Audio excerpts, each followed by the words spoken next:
here today. We are going to start with our work session topics today. That is the proposed 2022 Parks Bond and also our Sidewalk program updates. Stephen Bentley, hi Stephen, is here to talk to us about the bond. Good afternoon, Mayor and members of City Council. I'm Stephen Bentley, one of the Assistant Directors for Raleigh Parks Department. Today we have a follow-up presentation for you. There we go. On the discussion of the proposed Parks Bond. Our agenda today is to look back a little bit on where we've come over the last couple of years related to the bond, present some updated scenarios, respond to some ongoing dialogue in the community and some requests from council to look at options for Debra Meadows, and then your timeline and next steps. So if we go back a couple of years, the council asked the Parks Board at the end of 2019 to look at developing a proposed Parks Bond. The Park Board had 5 public Park Board meetings. They had 3 open houses, and they were across the city. They had digital options, where we supported digital options like online surveys, text to comments, and park plan emails. And ultimately, as you are aware, the bond was deferred as a result of the COVID-19 pandemic. Fast forward a year, in 2021, staff provided an update to the council in March of 2021. Another update in April in which you asked us to look further at capital maintenance. And then through your FY 2022 budget process, you generously approved a penny for parks, which really goes a long way for our community. And then in November, we pulled the capital maintenance projects out of the bond and provided you with a scenario. And we also adjusted some of the projects related to the ongoing escalation. That 2021 list is in your backup materials. So I'm going to go through 3 slides that highlight the different scenarios. On each of the slides, I'll have highlighted yellow the projects that differ from each scenario. But first, some of the changes since 2021. You'll see that it reflects the $12 million in capital reserve towards the Gibson Play Plaza at Dix Park. It also reflects some of the changes to the council district mapping. The 3 scenarios address escalation. As you know, overall inflation, workforce changes, supply chain, and foreign conflicts are impacting capital projects across the United States, if not the world. So we have increased every project budget by 12.5%. So here's the base slide. Again, the scenarios are very similar. However, I have highlighted in yellow the differences between them. So in this slide, I'll go through all of the projects, knowing that in the continuous slides, they are all similar besides the ones highlighted in yellow. So in Tier 1, we have the Sertoma Arts Center, and that's a complete renovation of the Arts Center. The Leonard Track property is Project 2, which is also being called Falls Park, which is right below Falls Dam. That includes master plan and implementation. In this scenario, which differs from November 21, is Kyle Drive. We have moved that into the top tier. That is near the 401 Capitol Boulevard split. This includes Chavis Park, Phase 2, which has an aquatic center, indoor outdoor pool, as well as the Heritage Plaza implementation. It also has the South Park Heritage Walk and Top Green improvements, implementation of tennis center improvements at Biltmore that have been ongoing for several years, the remainder of the funds for the Gibson Play Plaza, and I'll note the second set of funding in Tier 1 for Dix Park is basic needs for operations, O&M to support the Play Plaza. So currently our O&M staff are operating out of a small cottage off of Richardson Circle. This $1.6 million would renovate another cottage and also have a laydown area for materials and vehicles. Lake Wheeler Road and multi-use path improvements are part of Tier 1, a complete renovation of the Method Road Community Center, Aaron's Brook Park implementation, which was master plan right prior to the pandemic, and then funds for an ongoing program that we've seen a lot of success, which is our Neighborhood and Community Connection Program, which is connecting people to parks and greenways through better bike and improvement infrastructure. That also would leave options for us to partner with and work with private partners through the development process. So in Tier 2, we include Mine Creek Greenway improvements near Shelley Lake. We look at improvements east of South Saunders area along Walnut Creek Greenway, which is one of our older sections and has a history of flooding, so it would be relocating some of the greenway, changing out some of the boardwalks. In Tier 2, we include additional funding for office and operations, as well as a lump sum for possible partnerships on the renovation of buildings, which could be an outcome of the building study that is going to launch this month. Strickland Road improvements and Leesville Park improvements. We have 2 portable restrooms that have been there a number of years, so we want to replace those portable restrooms with permanent ones. Big Branch Greenway connector, which would be a connector from the Crabtree Creek area north up towards Six Forks. It does exclude a bridge over the Beltline, so that's a key fact for that. And then Marsh Creek Greenway feasibility and preliminary design. So that is taking a corridor that we have several easements and a lot of property on from Crabtree all the way up to Spring Forest Road. It would just be the planning and feasibility and not construction. That would take a number of years to figure out that corridor. And then Tarboro Road, which is a complete replacement of the Tarboro Road Community Center. Debra Meadows, which is currently at the concept design, and I can talk a little bit about further. And then Phase 2 planning funds for Dix Park. Yes, sir.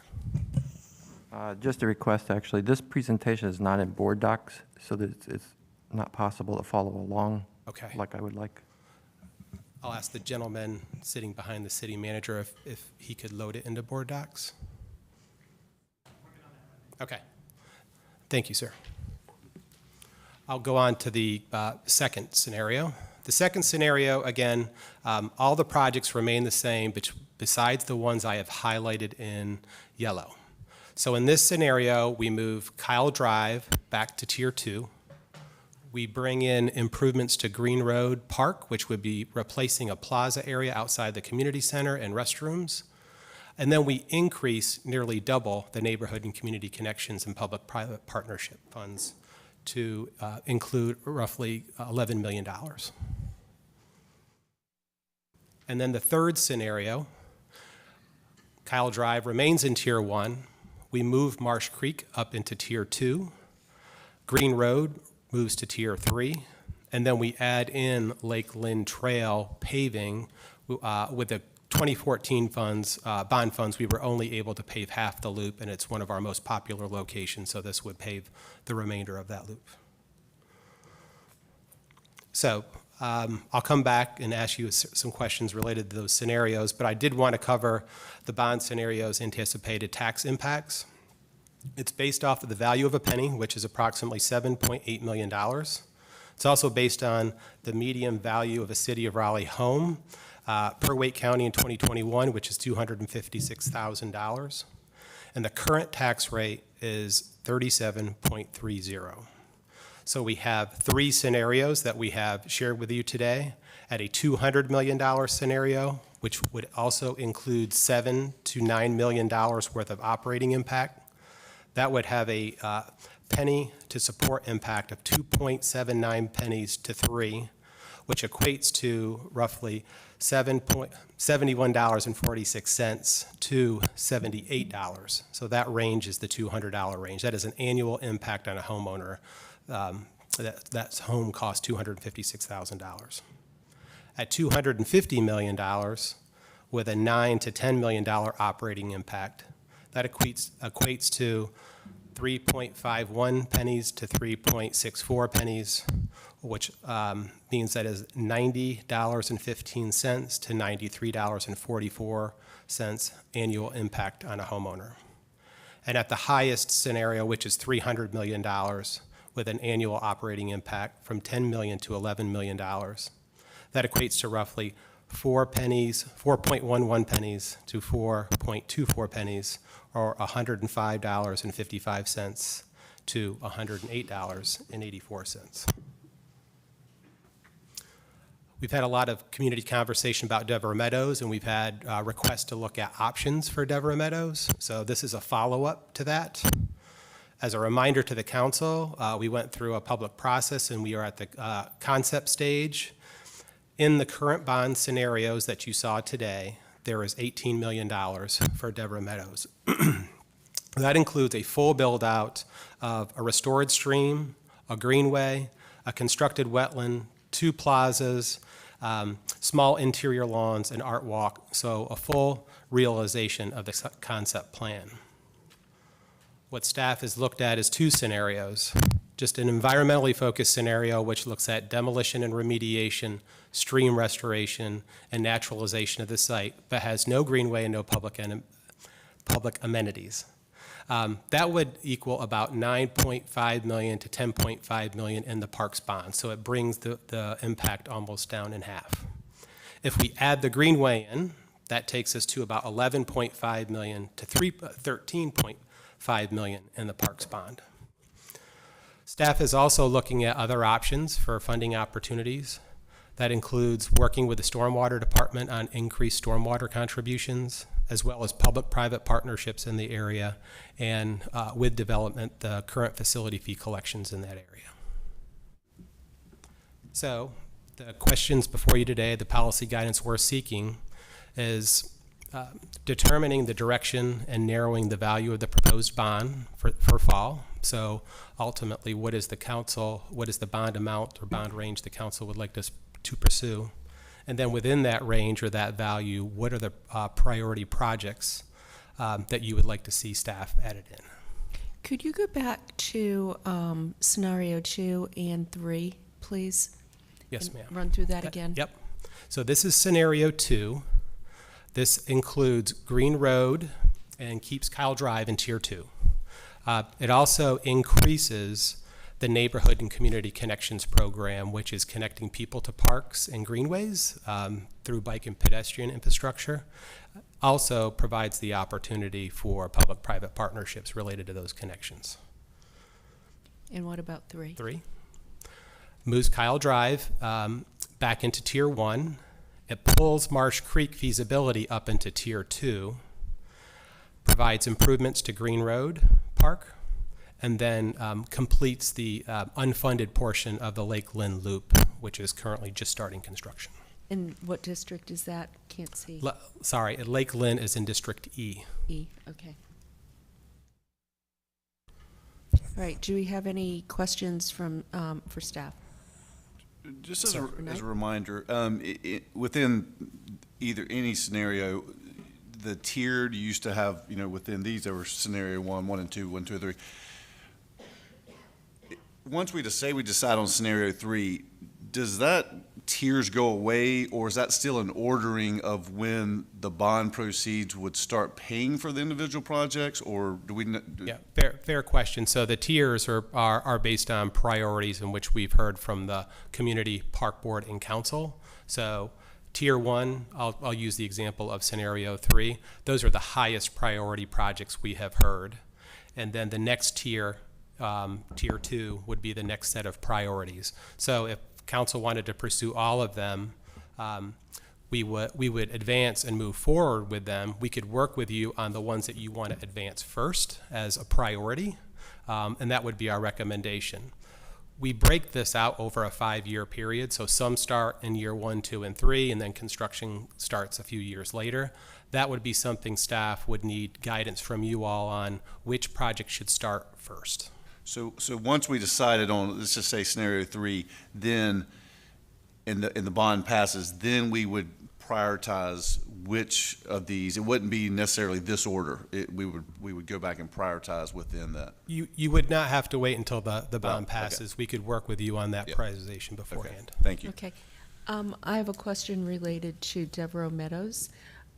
You said it would be 11.5 to 13.5 million for the greenway and the remediation.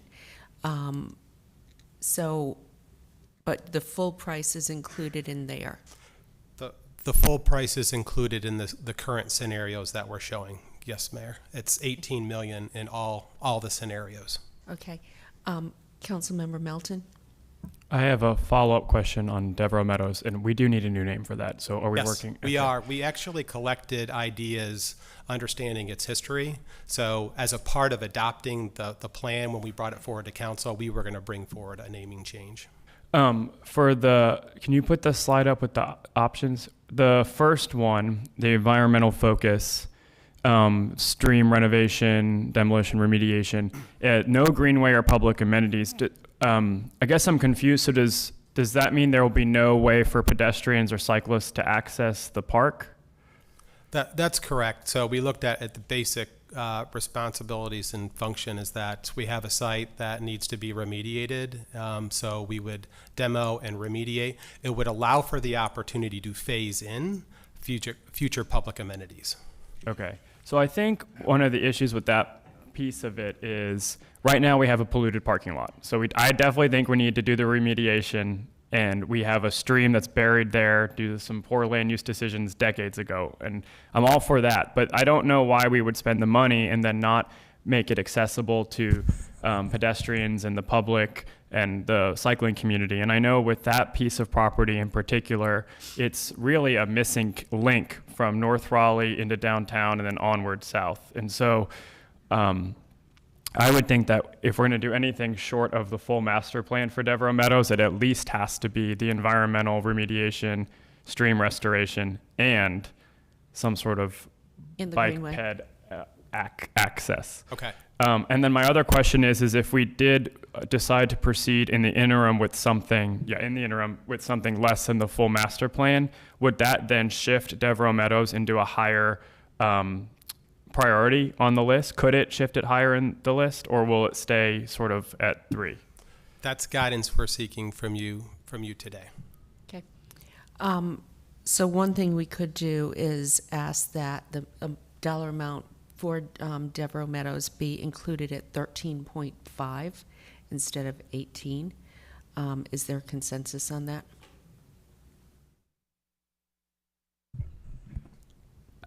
Well, I mean, we did all that input for the master plan, but if 13.5 gets us at least from a polluted parking lot to greenway, pedestrian, and environmental remediation, I could support that, especially if we can somehow scoot it up the priority list. We've got a lot of development happening over there and not a lot of green space, and I hear a lot from the cycling community about needing that. It's not safe right now, and there's no other way to go, and so I would be, if we can prioritize it a bit, I'd support it. Well, there's also the opportunity for the stormwater contributions to come to that, and public-private partnerships, which could be used to build the plaza areas, and I think that actually is a really good possibility. So if everybody's comfortable, I guess the first directive we'd say is let's reduce Debra Meadows to 13.5 and ask you to continue to look for opportunities for funding. Yes, we're currently actually doing that. Yep. Okay. All right, so that's the first direction. I am going to say that Councilmember Buffkin could not be with us today, and he is excused. But he did ask me to say that there's some consensus. I guess he as our parks liaison has had a number of conversations in the community and with some of our council members. And he said that if he were present, he would voice support for a bond package and vote in favor of scenario 3 at $275 million, with an emphasis on public-private partnerships. So what we just discussed, so let me kind of explain that.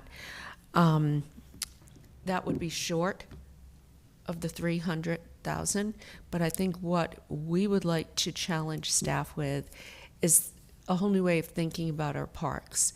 And that would be looking at ways that we can work with private partners to build parks that support what they're doing.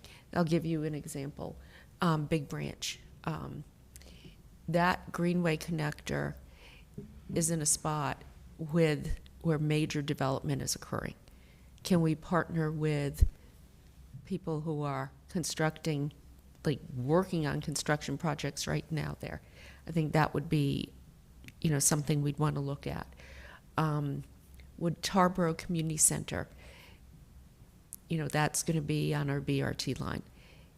Would one of our corporate partners want to help support that because of the access and what it means to health and community?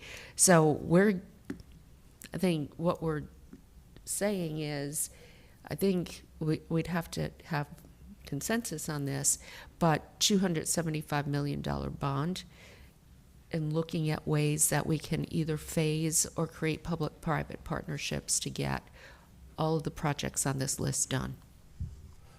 One clarification, Big Branch assumes that private development would be paying for a portion of it, so that price Yeah. did include that.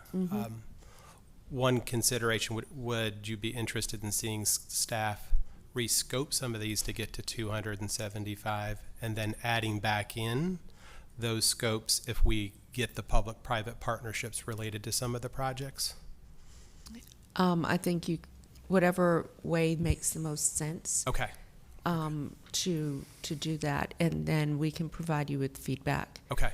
So I'm going to ask the council now for some feedback on that and on that particular proposal. Councilmember Knight? Thank you, Madam. Bless you. Bless you. That's somebody in the audience. Thank you, Madam Mayor.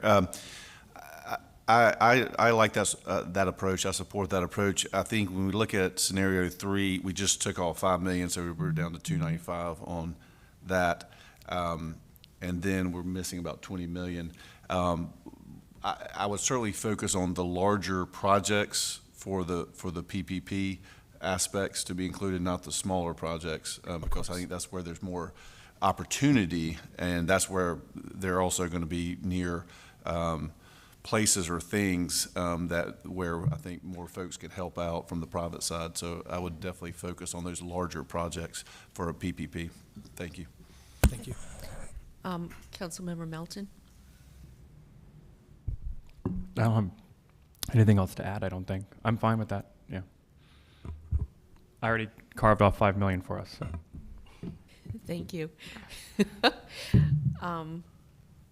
Anybody? Mayor Pro Tem Stewart? Sorry. I am generally supportive of that idea. I do have some concerns over the PPP in terms of naming issues, but I think our staff have been doing a good job of setting that policy, so I'd be comfortable. I also want to bring up another idea, as long as Councilmember Branch doesn't shoot me daggers with his eyes. Top green. Up in the first bucket, the South Park Heritage Walk and Top Green Center improvements. My understanding is that we have federal matching funds for the Heritage Walk, and I think there's an argument to be made that we could hold on Top Green, especially as we are putting a lot of resources into Chavis right down the road. I think there could be some really thoughtful revisioning for that center as a city resource, rather than just through a park. And so I would be up for hearing if anybody else would be interested in removing Top Green out of that line item, leaving South Park Heritage Walk to help us find another, I think it's $8 or $9 million. Councilmember Branch? So I won't hit her with the eyes. So as far as Top Green, the community has already been working and partnering with NC State and our park staff on revisioning Top Green and how Top Green can be a resource holistically for the city. Top Green is still classified as a park. So because it is still classified as a park, this is where we have to support it and support any modifications to the building in order to support the community. If Top Green was moved as a resource center and fell under our city museums, then the funding we would still need the funding to do the work. So it's one of those things. It doesn't, based on what you stated, you stated using Top Green as a resource for the community. So the thing is, the use we're talking about is the same. The question is, how do we pay for it? And oftentimes, we're no, this community is told hurry up and wait. And I think it's time that we hurry up and move forward with Top Green there. And I wanted to talk about the 275. I understand the challenges many in our community are facing around property taxes. And I understand the impact that these bonds place on residents. I have family members on fixed incomes. And the federal government's not giving anybody any money, any raises anytime soon. And I also understand these families and their love and their joy of wanting to use our centers and our parks. And we have to make sure that all of our parks are up to par. You know, we talk about Tarboro Road, and Tarboro Road is a park that we have piecemealed for the last 40 years and put together. It's a reflection of how the city used to operate. We just piecemeal things together. It's time that we work holistically and work. So the things I'm going to say is, you know, even though I don't like the number 275, I can live with 275 on a couple of conditions. One, we continue to work on partnerships in the community and have staff work to help people in the community find a way to participate in getting amenities and getting things at their centers. We did it for Dick's. We need to do this for the other parks. At the same time, we have to make sure we have an equity lens on it and making sure that people aren't just coming in and say, hey, instead of paying that HOA, I want to pay for a park. No, that's not how it works. So we need to put the rules in place for that as we move forward. And then I will always say this, I know the county is working on a way to help people with property taxes, and I think they're coming with something in June. I asked our city staff, I know they work hard, and I know they have a budget that's coming that they've tried to work hard and balance that. And we have to be honest that we're working as hard and as tight as we are, and we have to properly communicate to the community what we're doing and how we're doing it. And we really need to look at some of these items and ask one question: is it to improve conditions, or is it nice to have? And I think the first thing we need to do is make sure we work to improve conditions. That should be the first priority of any of these items. And then the nice to have things are last. And once you review that, maybe that number comes down from 275. But that's where I stand. So let me clarify, you are supportive of the 275 with those conditions? With those conditions and those lenses placed upon how the money is spent. Do we have anyone else? Yeah, I'll weigh in. Appreciate the comments by Councilmember Branch, but in many ways I kind of disagree. Parks are important. Method Road is one of the parks that's listed. It's very important to folks in my district. But we've got a lot of challenges. We're facing inflation. What I get a lot of questions about when I'm moving through the community is, you know, what are we going to do about affordable housing? What are we going to do about infrastructure? And some of those other issues. I don't get people, no one asks me about parks. 275 is a very, very large number. You're going to have bonds coming in from the county. So the folks in the city of Raleigh are going to be looking at a hefty price tag. We still have issues as it relates to funding for our firefighters and first responders and solid waste services. There's a lot we're going to be asking the taxpayers to shoulder. So I definitely think 275 is a lot higher than what we need to be focusing on at this particular time. Okay. Anyone else? All right, so I think the direction that you just received from council is to bring us back a look at a bond that would be $275 million, covering scenario 3, reducing the Devereaux Meadows to $13.5 million. And I think there is some consensus that we elevate the importance of that project because it is so central to a very dense district, but also connects North Raleigh and South Raleigh. We have Corey's request to look at this through an equity lens and also looking at improvements first, because we have had substandard services in certain areas for many years. So prioritizing that, obviously to the Conservancy, we're partnered with them, and we have a very ambitious schedule for the Play Plaza, Gibson Play Plaza. That will be a priority as well.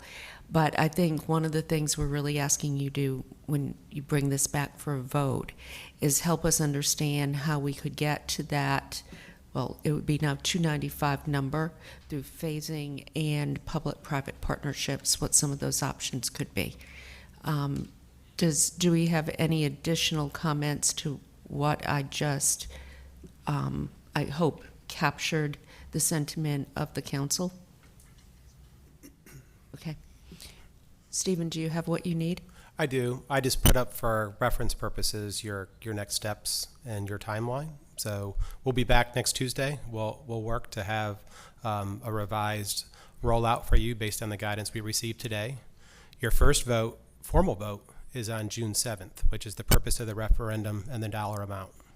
On the 21st, it's the introduction of the bond orders and sworn statement of debt, and then providing the notice for public hearing, which the public hearing would then be on July 5th, with the referendum coming on November 8th. That's the end of the presentation, unless you have any other questions. Okay, thank you very much. Thank you. Okay, next we have our sidewalk program updates.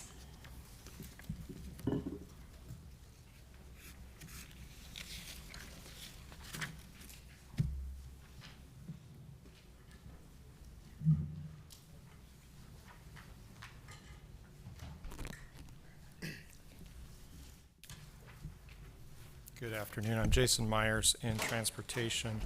We have a brief update on a few aspects of our sidewalk programs, including our efforts at continuous improvement and how we're starting to see some results in some of those areas. I'm going to be joined with Brennan Fuqua, who's here to answer questions. His team in engineering services implements many of these projects, and I'll be handing the mic over to Ann Conlon in Transportation, who is one of the co-leads of a transportation and transit strategic plan initiative team concerned with equitable implementation of transportation programs. So an agenda of our presentation here is to first go over a little bit of an overview of the programs that implement sidewalks in the city, the various ways that we add them to our streets, and the status of our petition programs. We're going to go into a little bit of update on how our project implementation has been going in the last few years, going back a few years and looking forward in the next two. And then in that context, explore what some of the process improvements have been that we've made. Then I'll pass it to Ann, and she'll talk a little bit about that strategic plan initiative and give an update into that team's work, and then close with some recommendations on how to continue that progress. So this graphic shows a number of different ways that the sidewalk system is expanded in the city. On the left side here, underneath city projects, are things that the city directly controls and makes direct investments through our capital improvement program. These are directed by the city's comprehensive pedestrian plan, as well as through petitions that are initiated by residents and citizens and property owners. On the right side over here are a number of different ways that we partner with outside groups, sometimes involving some of our funding, and other times, through requirements or asks or state policy to also build sidewalks. And so both of those are significant ways that we complete missing links. For instance, in the city projects, a lot of those are funded through transportation bonds and have for the last last decade or so for certain. For instance, the 2017 transportation bond included about $14 million for just specific sidewalk-only projects, as well as a lot of other investments in sidewalks in other ways. The sidewalk petition programs, there are two different ways in which petitions can lead to sidewalks. One of which is sidewalk petitions, which are free in the sense that there's no assessments. It's a way to ballot a desire for an improvement. The other which is a street improvement petition that also results in a sidewalk, and those have assessments. There's currently a bit of a backlog in those programs. We've had a lot of intake of those, and as costs that have increased, we got to the point where the current capital funding couldn't support those. So at this point, the intake of both of those programs is suspended so that we can catch up on that backlog a little bit. The current unfunded sidewalk petitions, these are the sidewalk only projects, is about $3.2 million. And for street improvements, those are projects that also have drainage and curb and gutter and street improvements, is about $8.7 million. Those latter projects also include assessments for a very small portion of those costs, where property owners have to bear a bit of the cost of the improvements. This chart shows project delivery of sidewalks over the last few years. In, I think it's blue or purple, I'm sorry, I'm colorblind, is the major projects that are on corridors that are directed by the pedestrian plan. The green color is local streets and petition projects, or maybe council-initiated projects that are definitely on a neighborhood street. And the numbers here are per year for that year, and on this side you see a total of the entire 5-year history. Over this history, this represents in 2017, 2018, kind of finishing up of 2011 transportation bond projects, the very tail end of that, and also including 2013 transportation bond projects. Then in 2021, we start to see the effects of the 2017 transportation bond getting all the way through the design, construction, and right-of-way process, or the design, right-of-way, and construction process. Those projects always take at least a year, and the first time that the money was available to start using was in mid-2018. So there was a bit of a ramp there at the end of 2020, but in 2021, we really start to see that effect. And so the total of all of this is about 7 miles of sidewalks that were completed last year, and in the next 2 years we expect to get about 15 million miles of sidewalks done. And so these are very specific projects that you can see. I'm not going to go through each one, but there's 3 parts of this table. The CIP roadway projects are major roadway improvement projects. Some of these are in construction right now or just starting.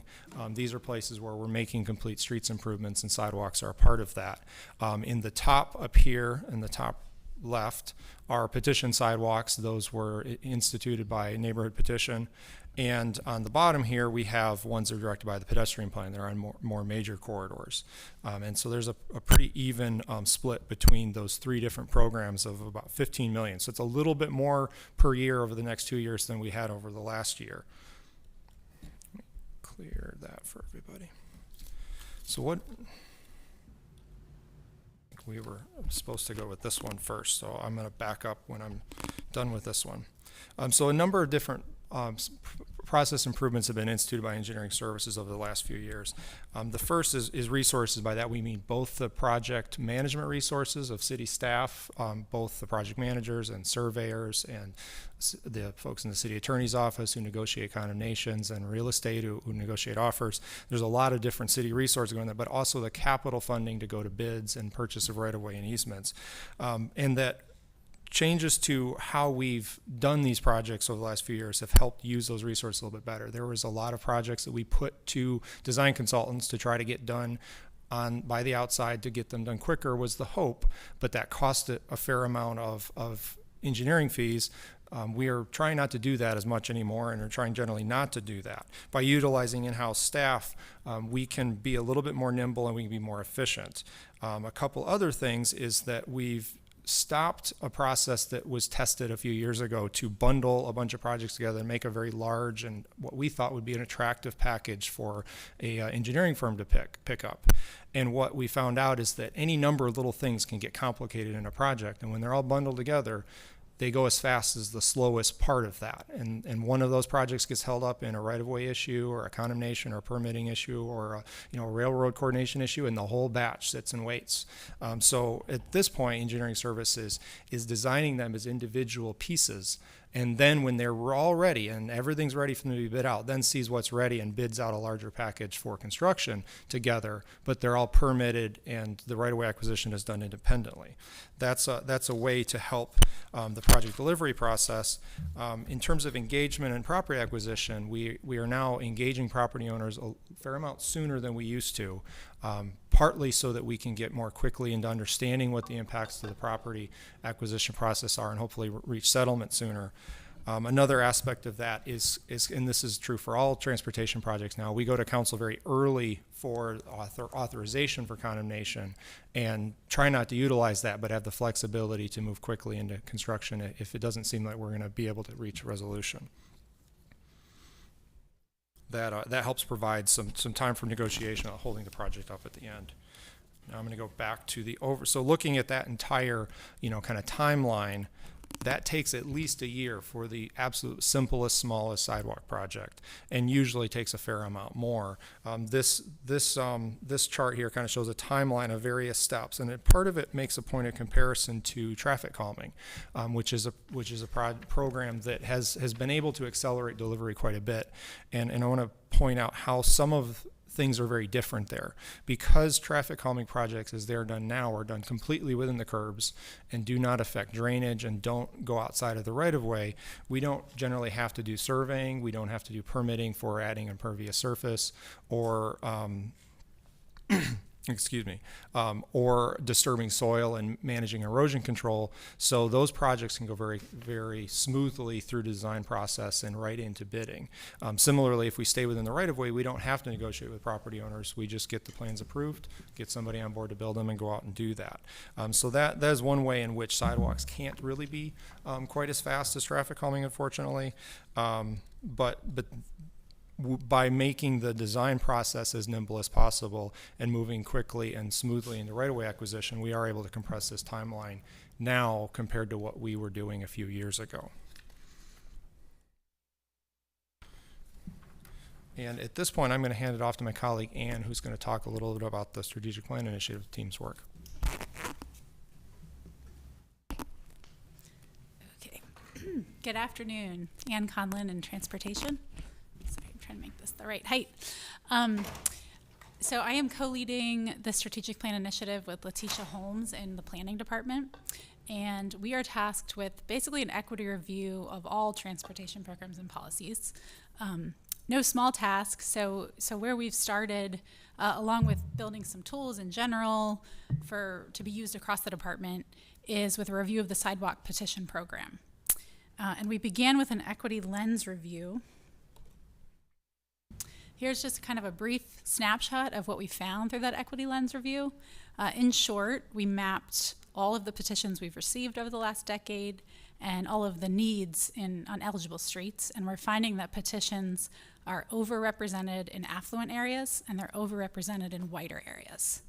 So we are finding that this is not an equitable outcome of this program, and we are working toward a reform recommendation to bring to you. As part of getting to that next step of bringing a revised program, we've been looking at what some other cities are doing. We've met with some cities in North Carolina. We are looking at cities around the country. I'm not going to go through each of these, but just to give you a sense, these are some of the models and ideas that we're thinking about as we work through this process. We are following the racial equity toolkit approach to this program evaluation. So a key next step is to do some community engagement. We don't want to bring you a reform to the program without fully understanding the root causes of the disparities that we found. So we're looking to do that engagement and then build on the other efforts to bring an alternative option to identify and prioritize sidewalks in our neighborhoods. So I wanted to just wrap up the presentation today with some recommendations that we have for you all regarding the sidewalk program. We see a great opportunity to investigate and pilot some design build delivery instead of design bid build. We think that's another continuous improvement item that can help accelerate sidewalks.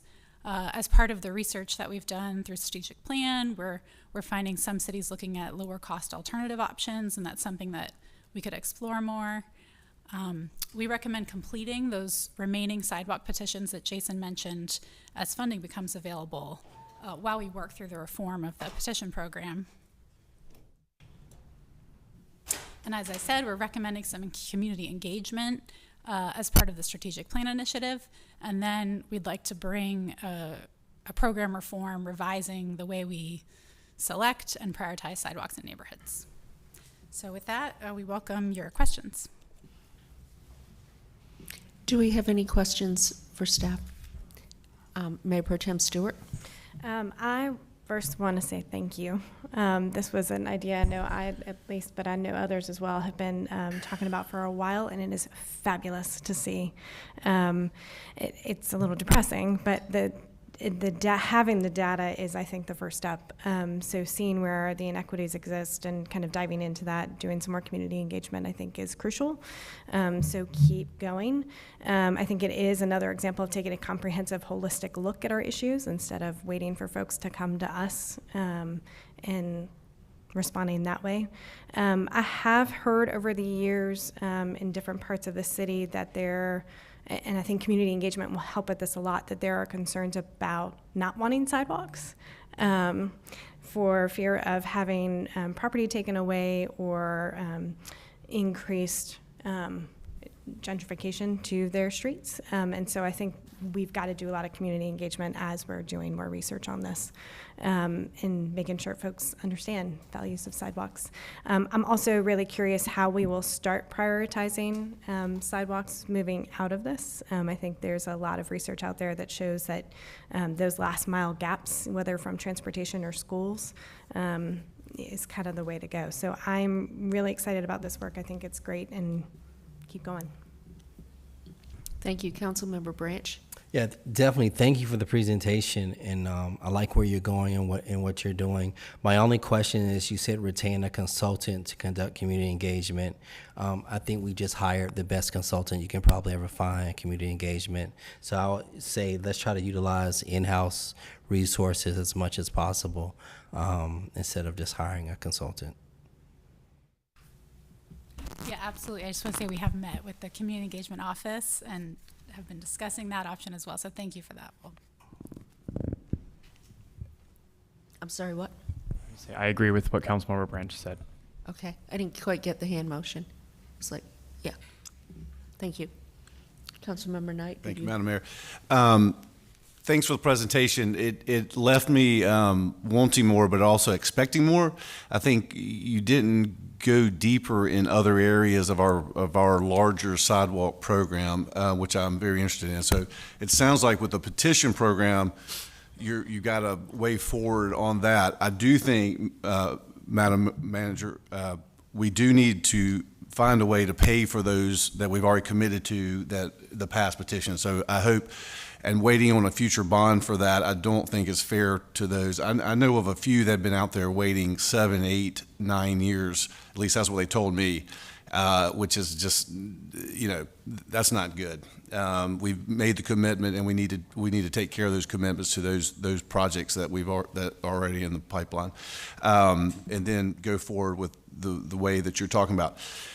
Then there are the other classifications. You haven't said anything about near schools, near transit, the sidewalk areas around those. I thought those were a priority, and I think that's different than the residential, the neighborhood, or they should be. And then you have the large thoroughfares, corridors that may or may not be state managed, like Glenwood, for example, Newbern, some of these other ones that I think needs to be a different classification because they are major important corridors for pedestrians.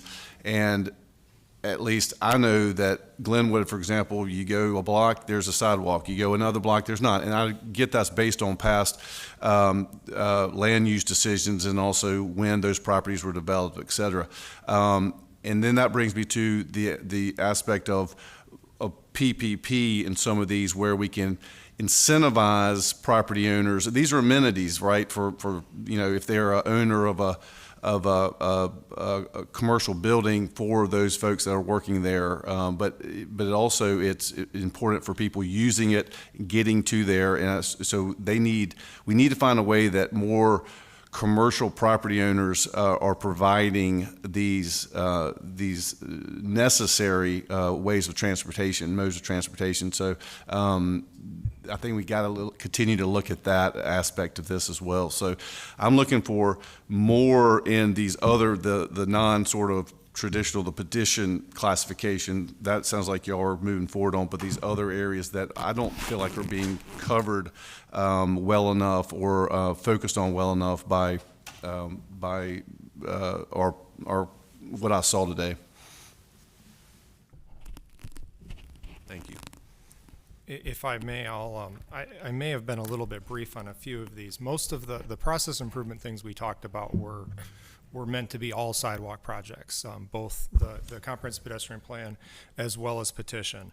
And so I'll go back to this graphic and get into a little bit more depth.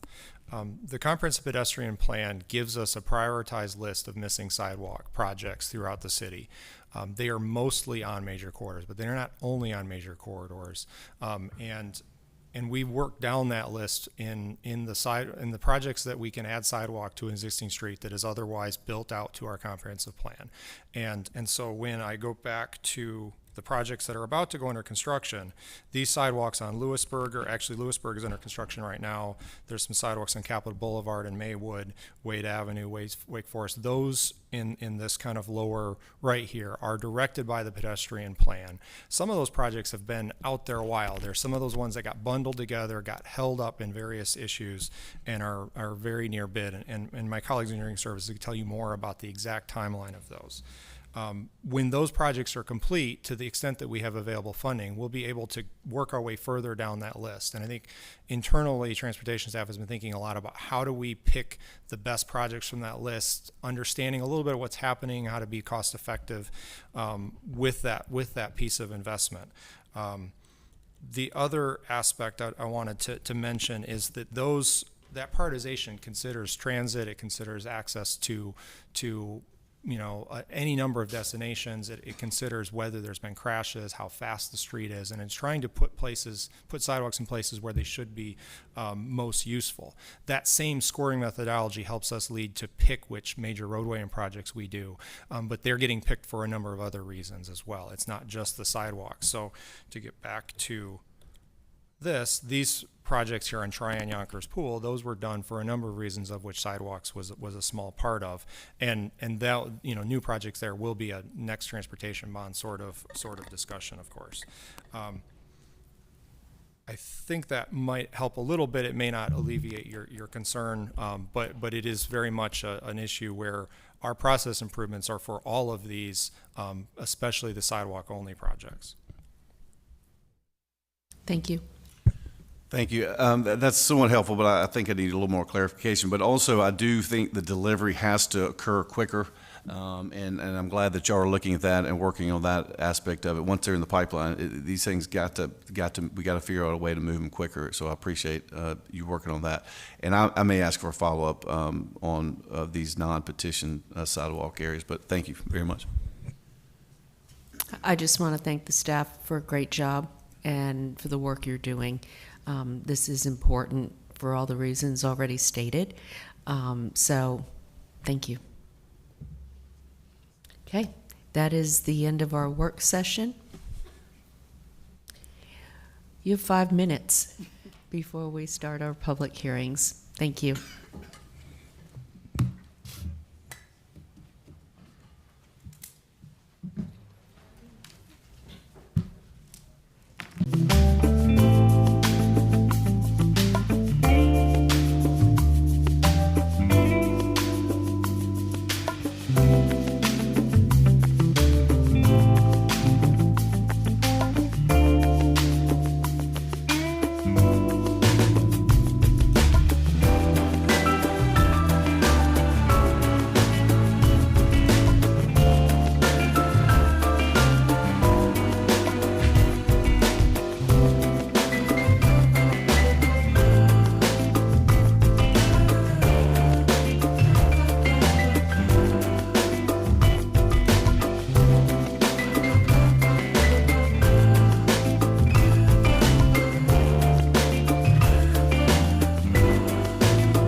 somebody get him here?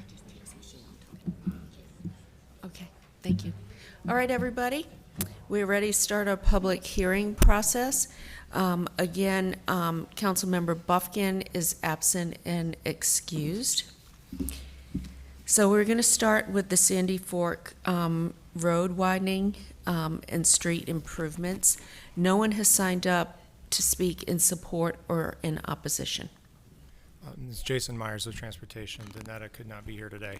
I have a few slides which I can give if you want me to, but I need to point out that there is a small amendment to the assessment roll compared to what was first put on the consent agenda a month ago. The clerk's office has that document, so if you make a motion to approve to do the amended one, and then I will ask the mayor if I should give the slides or if you would like me to. Let me ask, are there any questions about this? No? Okay, I'm going to open the hearing, close the hearing. Do we have a motion? I move for approval Okay, second? of on the amended. Yes, on the amended. Do we have a second? Mayor Pro Tem Stewart has seconded. All in favor? Aye. Aye. Okay, that was unanimous, clerk. Next, we have Newbern Avenue and Bart Street. We will have 8 minutes per side. People have signed up in support and in opposition, but first we'll hear from staff. Thank you. Good afternoon. Travis Crane, Planning and Development, here pinch hitting for Bynum Walter, who couldn't be with us. So you've got a rezoning application before you today, known as Z5721. This is a collection of properties at Newbern and Bart Street, and you can see it here on the map highlighted in black. Properties today are zoned a mixture of residential 10 and RX3. Request is to rezone to RX4, urban limited conditional use. Planning Commission did review this. They recommend denial by a vote of 4-2, and the votes that were cast in denial were related to the scale of development that would be potentially possible with the rezoning. This was on a May 3rd agenda and deferred to today. So here's an aerial of the site shown here in red. You can see it's surrounded mostly by residential. Tarboro Road Community Center there in the upper left-hand corner of the slide. Former DMV building just below that. So mostly moderate scale residential or low scale residential density around the totality of the site. Here's a closer look. Again, the properties outlined here in red.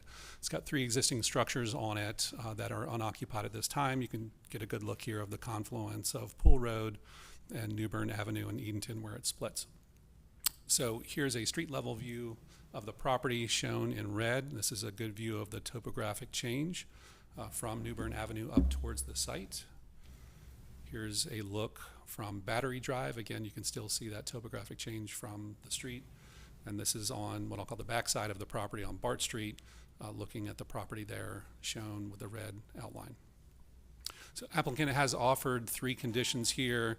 There's a limitation of residential development for 1 unit or 1 parking space per unit, and that is tied to a timeline. So there's a 5-year essentially expiration there, and that would limit the amount of residential density allowed with off-site parking required.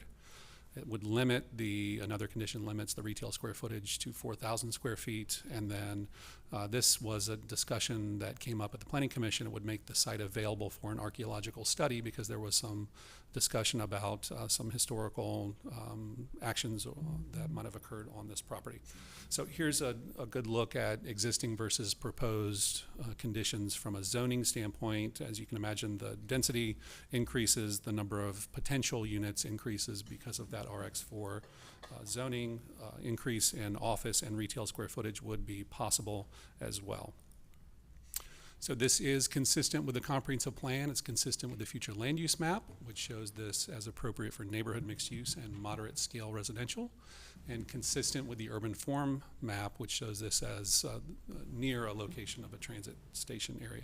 So here are a handful of policies that are identified in the staff report as being considered as consistent, and there are some policies here for mostly related to land use that have been deemed inconsistent. So as I mentioned, Planning Commission recommends denial of this request by a 4-2 vote. They did find it, again, consistent with the future land use map and comprehensive plan. but stated it should be denied because it would allow for development which is out of scale with the existing surrounding development. That concludes my presentation. Happy to answer any questions. Do we have any questions for Travis? Okay, I'm going to open the hearing then. We'll hear from the applicant first. We could set the timer for 8 minutes per side. Thank you.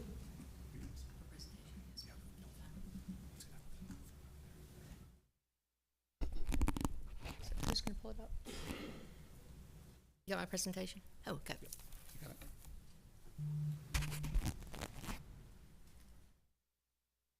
Okay. Thank you. Good afternoon, Madam Mayor and members of the City Council. I'm Isabel Maddox, P.O. Box 946, Raleigh 27602. I'm here today representing Moss Design and Construction, the prospective developer of this property. And here with me today is Fred Belladon of Clearscapes, our architect. Here we're proposing mostly residential, but some small amount of commercial space on this property. We hope to be a leader in adding a mix of housing unit types on this important BRT corridor. As you well know, the BRT corridor is coming, and we want to be a part of that. You know, we've had 4 meetings with the neighbors on this site, and they have expressed a lot of concerns. One of their main concerns is you know, like all neighborhoods, they want to keep things exactly the way they are, but we know that BRT is coming and is going to change this general area, and we think for the better in a lot of ways. But their specific concerns have been parking, traffic, stormwater, and the scale or height. And we believe that we either have conditions that we've already submitted or we propose to submit after this public hearing. The first one is parking. Now, given where the city is trying to go with its parking requirements and the BRT, we feel that a short-term parking solution is appropriate here. So therefore, we proposed for a 5-year period, we would provide parking on a 1-to-1 basis, 1 parking place per unit for a period of 5 years. For traffic, we're going to add a new condition restricting all vehicular access on Bart Street. We think that keeps some of this traffic, or all of this traffic, out of the Bart Street single-family detached neighborhood. On stormwater, if we develop this site as apartments, we will propose well, we don't have a condition, but we will be required under the city code to fix a broken stormwater pipe and also add significant stormwater infrastructure, probably a pipe that will go all the way out to Newbern Avenue. This will be a big expense for this project, and we need the rezoning to be approved in order to accommodate this significant expense. So for this project to handle that major expense, we need the full project to be approved. We also propose a new condition to cap the height of the building on the Bart Street lots at 50 feet. And that's as opposed to 68 feet, which is normally permitted in RX4. That, we think, will address the neighbor concerns about scale and also the Planning Commission concerns and also the single outstanding issue on the staff report about scale. That'll be 50 feet. Under R10, we could go 45 feet. It's not a huge differential in terms of height. Now, on our site layout, I wanted to call up Fred Belladon, our architect, to explain what we're talking about here, Fred. Which advances, by the way? Yeah, just push Okay. it down Okay. here. That's about right. Yep. Good afternoon. So this first slide is just... Turn the mic up. Sorry. Is that better? This first slide is an example of what the current zoning encourages. For orientation, Wake Forest Road, Newbern Avenue is to the top of the screen. Battery Drive is to the right of the screen. The 3 levels you're looking at, the image to the right is at the Battery Drive elevation. The image to the middle is roughly at the Bart Street elevation, and the image to the left are the upper floors. So with the current zoning, we'd be looking at the RX parcel to the north as a commercial level with 2 levels of micro units above it.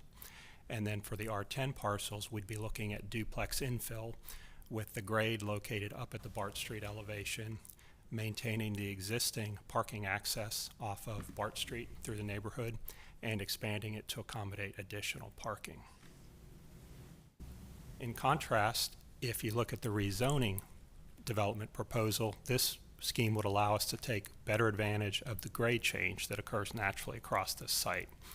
The northern end of the parcel is very similar to what you saw previously, with a ground floor commercial activating Battery Drive and Newbern Avenue with 2 levels of micro units up above.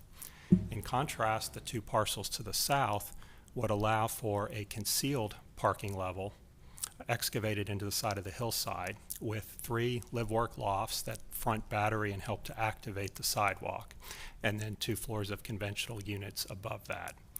So altogether, with the rezoning, we're looking at roughly 9 additional units in comparison to the by right zoning as it exists today. In this scenario, the other important point is that all of the parking access is directly off of Battery Drive, so there would be no traffic through the neighborhood. And in lieu of having parking against the neighborhood, you can see the green area in the middle slide, which would be a residential courtyard amenity, as well as the neighborhood transition screen wall. As part of that, I also want to point out that the screen wall would be pushed to the inside of the transition yard, effectively giving over additional landscaped area to the surrounding houses. And then, as Isabel mentioned, one of the questions about the project has been about the scale. And we think part of that is with the RX4 request and the 68 feet that typically comes with it. We want to be clear with this exhibit that the only reason for the RX4 request is to allow for that concealed level of parking. So what you're looking at here, the light gray bar, is the concealed parking level with the 3 stories of residential. And the total height of this building would be, as Isabel said, 50 feet or less. So with the grade change that you're looking at between Battery Drive on the right and the residential houses, single-family houses in the Bart Street neighborhood, Capitol Heights neighborhood above, Battery Heights neighborhood above, it's roughly a 2 to 2.5 story height that you're experiencing from the neighborhood side. Happy to turn it back over to Isabel to clarify additional conditions. Yes, so just to summarize, we have been deemed overall consistent with the comprehensive plan, the future land use map, and the urban form map. We do have some new conditions we propose, which are to increase the buffer, the width, that's subject to city approval to co-locate a stormwater easement in the neighborhood transition area. We would require plantings on the neighbor side of the wall. We would limit height to 50 feet max on the Bart Street lots, and we eliminate vehicular access on Bart Street. So why should we rezone? For the city, we think it furthers the BRT goals. It increases the housing stock and the diversity of sizes of units, which improves affordability on the Newbern BRT. For the neighbors, we provide parking, so there's less parking in their neighborhood. We address stormwater drainage issues, which they have a real problem with their neighborhood. Provide a better buffer, more width, more landscaping, more plantings on the neighbor side, and we prevent vehicular access on BART. We haven't filed the new conditions yet because we had to wait till we get to this point in the process. We'd ask that you close the public hearing today. We will submit our new conditions, and we'd like to come back to you on June the 7th for a decision on this case. Thank you. Okay, thank you very much. There are 27 seconds left. Yes, in case you want, need that. Okay, so now we have the 3 people signed up to speak in opposition to the case. You'll have a total of 8 minutes. Carmen Cawthon. Could we also have Alfred Bredingberg and Donald Klein come up to the front?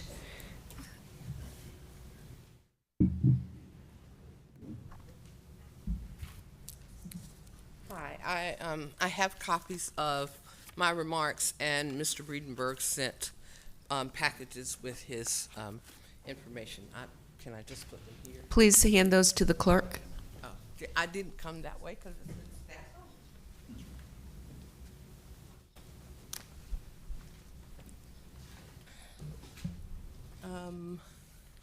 Good afternoon. My name is Carmen Cawthon. I am a native of Raleigh, and I'm here with my concerns today.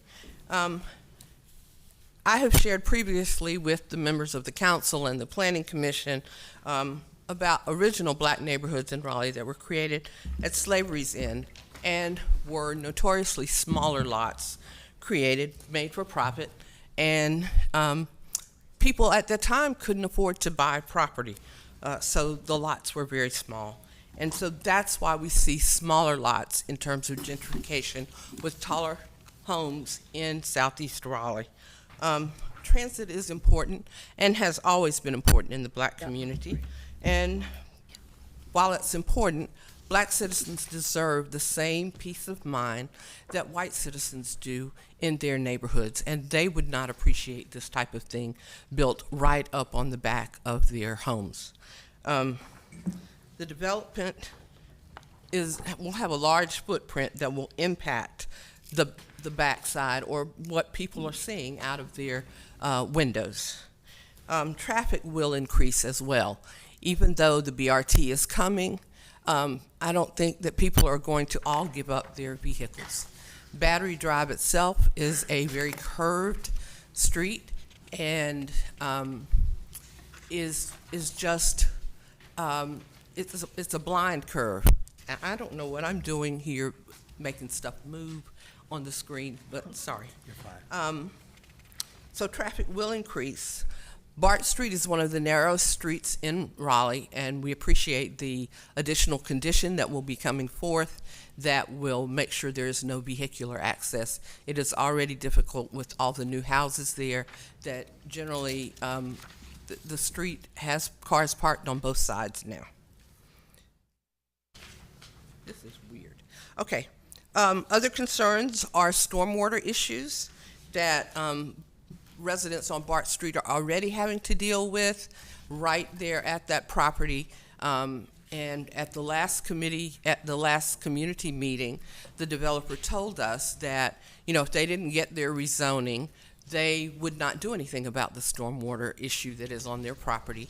And we would just, it felt like a threat, we would just have to get in line the 6 to 7 years that are is ahead of us if they don't do something on their own. Al Breedenberg has, I'm not sure that he's here today, but he has sent you information about the height, the topography that is there, that he believes is part of the Civil War fortification that was built in 1863. It has been mapped out. He has had 2 studies done himself, and that is the probable place where there would have been an engineer's camp with archaeological, historical things, because the governor at the time required slaves to build the wall. So there would be some historical things there, because there's not been a lot of change.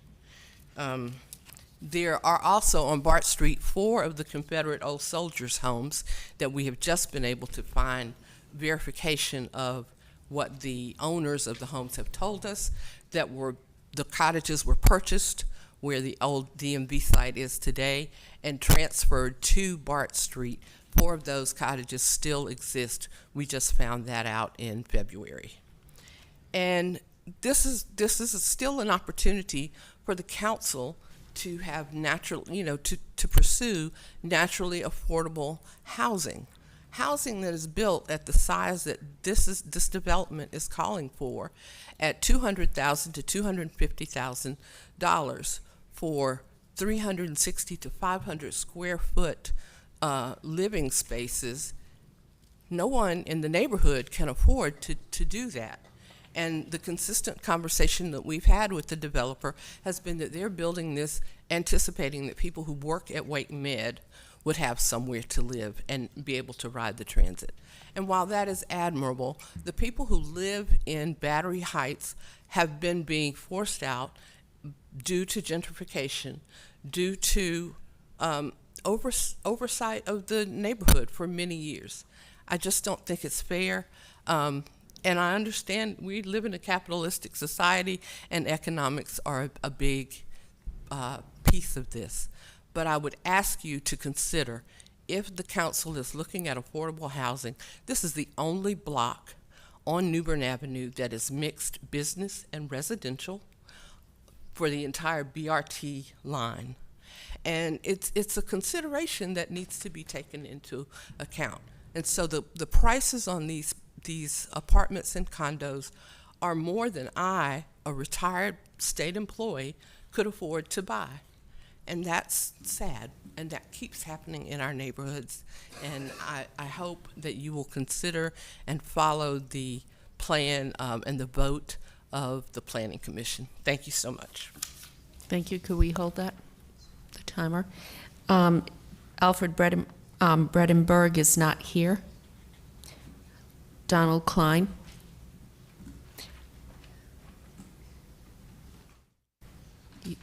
There's just under 2 minutes left. How many? 2. Thank you. That's exactly what I've timed it at. So, my name is Donald Klein. I live at 2440 Springmore Drive in Raleigh. My family owns the house at 1328 Battery Drive.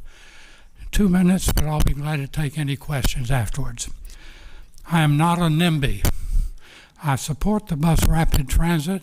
I support the transit overlay districts, and I support the approved TOD rules that have already been passed as to what will be allowed.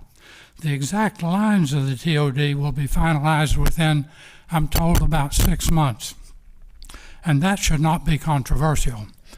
So under these TOD rules, the applicant will be handed to him without rezoning the ability to build more units and up to 60 feet high on his corner lot, exceeding what he even asked for. But we urge you to deny the requested expansion on his 2 single-family lots off Bart Street. The applicant claims to address the missing middle with his plans for density units, but as Ms. Cawthon has mentioned, at his projected cost of up to $250,000, who will pay for a unit of only 400 or 500 square feet, just a bit smaller than a typical hotel room? So these will actually sell or even rent. That's a great risk to the neighborhood and to the city. What if this first experiment under the city's new emphases should fail? Building fewer units only on the corner lot, which he will be allowed to do, is less risky than building more all at once. If these first mini units fail, then your having limited them to the corner lot will be smart. Thank you. Your 2 minutes are up. Thank you. Thank you, sir.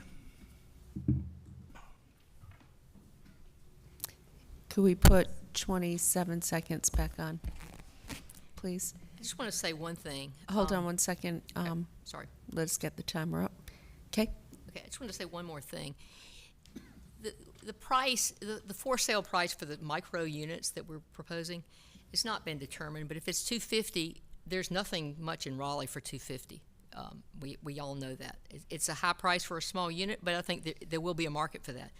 If this zoning is not approved, the 2 Bart Street lots will most likely be developed with duplexes. And these will be probably 1,650 square feet. They'll probably be $800,000 a unit. So that goes exactly against what we're trying to do. Thank you. Okay, thank you. Okay, I am going to close the hearing. Councilmember Branch? Yeah, I have a question for staff. This project, is being driven by BRT.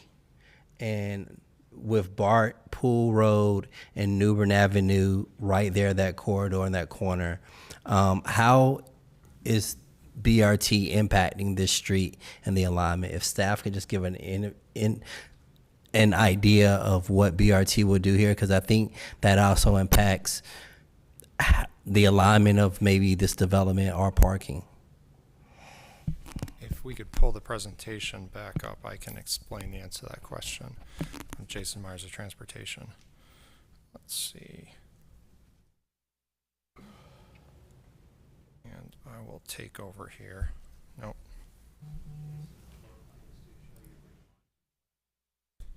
There's the one. Okay, this is what I was looking for.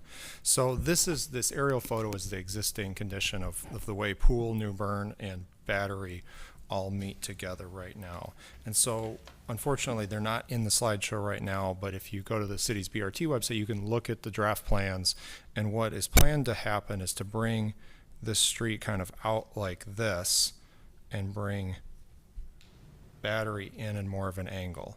So Newbern will reach at not this kind of acute angle intersection, but more of a closer to T intersection, making that movement from Newbern to Pool, kind of for somebody turning right here, a slower turn and a little bit less of kind of a high speed off ramp sort of situation. And I think that answers your question. One thing that was discussed with the applicant a tiny bit was they inquired about what would we use that right of way for. I think that's got a fair amount of utility infrastructure in it and is not likely to be a good place to abandon right of way and then develop as private property. So it's probably a sidewalk amenity. For site distance, there's a few reasons why we'd probably want to keep that open as right of way. What questions can I answer for you about this? Okay. No, that was helpful for me because when they talk about a lot of concerns about parking, on-street parking, and things of that nature from the community, I just wanted to see how that alignment would change and shift. And I wanted the community to see that information as well. So one thing I did not say is that Battery will continue to be a right in, right out at Pool Road. So the median across Battery there on Pool Road will remain in place. It'll just be rebuilt in a slightly different configuration. Okay. Okay. So I have a question relating to stormwater. I believe, I'm not sure who should answer this, but I believe it was said that a stormwater pipe would be fixed there with this rezoning. If this was built by right, would that stormwater pipe be fixed? Good afternoon. Yes. Any development at this site, which is the 23 BART site, which is where the pipe comes out that's in question, that pipe will need to be addressed and fixed with any development by right or rezoned. So that pipe will have to be taken care of once that property redevelops. Okay, thank you. So that will address some of the stormwater issues that were alluded to by residents.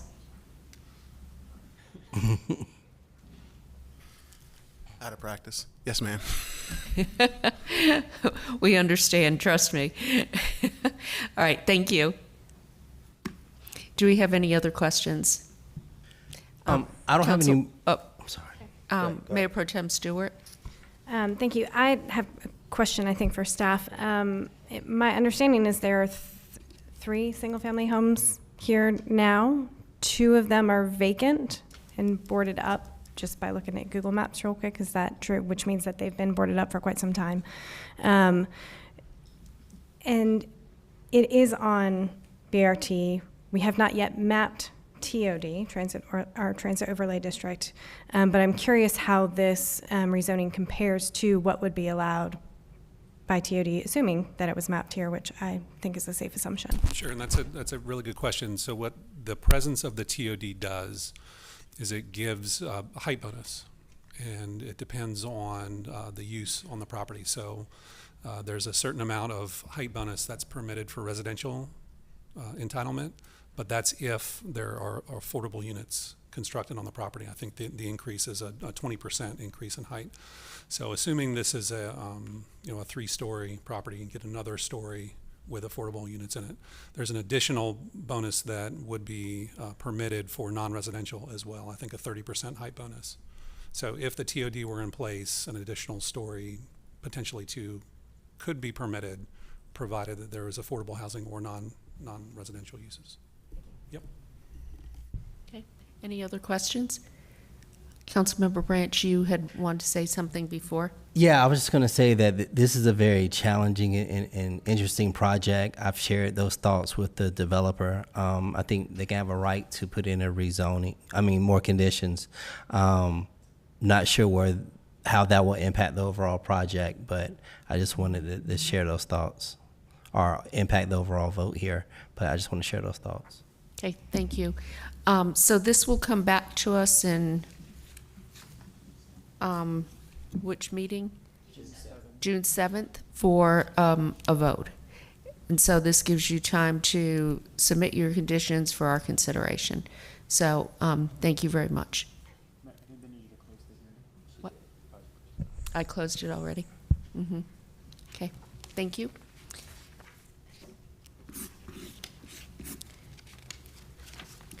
Next, we have rezoning Z 6121, 316 West Edenton Street. Good afternoon again. This is a continuation of a public hearing item that you've heard previously. So I'll just give you the highlights of what you've already heard. Z6121 is a rezoning of 316 West Edenton Street. Request is from DX20 Urban General to DX40 Urban General with conditions. This is consistent with the comprehensive plan, future land use map, and urban form map. Planning Commission recommends approval of this by a vote of 6-2. So here's an aerial view of the site here outlined in yellow. As I mentioned, the applicant has offered a number of different conditions, 1 through 6 here. What I have been informed of is that the applicant has offered another condition that would limit the building height to 35 stories. And that was just submitted to staff on Friday. So if you wanted to consider that condition, there can be no action on that condition today, essentially, because it was not submitted within the 10-day window. But I understand that the applicant may want to speak a little bit more to that today. So just looking at the comparative from a zoning perspective, you can anticipate residential density and total number of units increasing with the increase in height, same with office and retail square footage. As I mentioned, this is consistent with the comprehensive plan, the future land use map, and the central business district in the comprehensive plan, and consistent with the urban form map. And staff has identified a number of policies. Planning Commission reviewed these as well and found these to be consistent, and there are no inconsistent policies. That concludes my presentation. Happy to answer any questions. Do we have any questions, Travis? Okay, we will continue the hearing then. We have several people signed up in support and opposition. We had the public hearing last time with 8 minutes per side. I'm going to offer 5 minutes for each side. I have Chad Berwick signed up to speak in support. Would you like to come up, please? And then I don't know if the attorneys would like to say anything. So.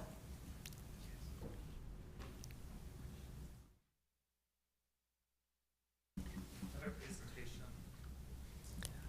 have a presentation. Okay, name and address, please, for the record.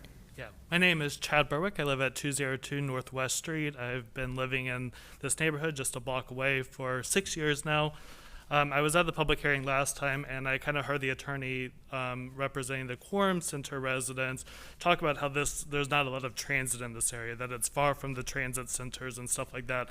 And I just wanted to, because I'm a frequent user of the transit stop right there, to a little bit clarify on the transit that is here. And so there are 4 stops literally on this site for 4 different routes, one of which is the 100 that goes to the transit center. There's many, many additional routes in the area. And if, I've never done this before, so hopefully, there we go. There's going to be the new Hillsborough Street route, which is going to stop right here, which is a 15-minute frequent bus service. The 6 and the 8 will also stop right nearby, which is 15-minute frequent service to Midtown and to Crabtree. The Northern BRT will run right by here.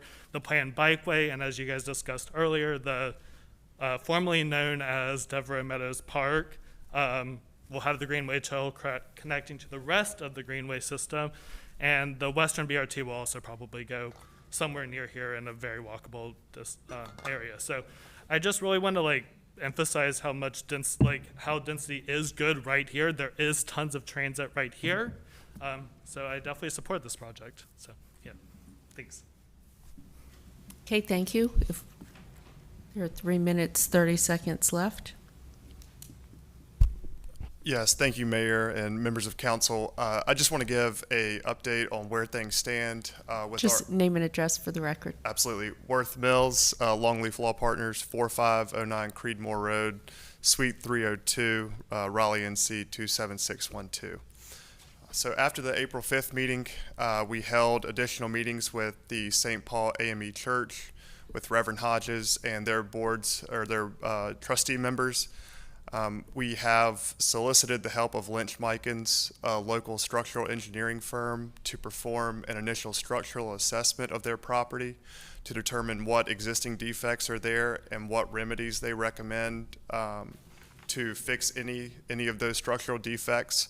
We expect that report due tomorrow morning, and we are looking to schedule another in-person meeting with St. Paul to review the findings of that report and also how we can assist further to make sure that that sanctuary and that church is structurally sound for the long term.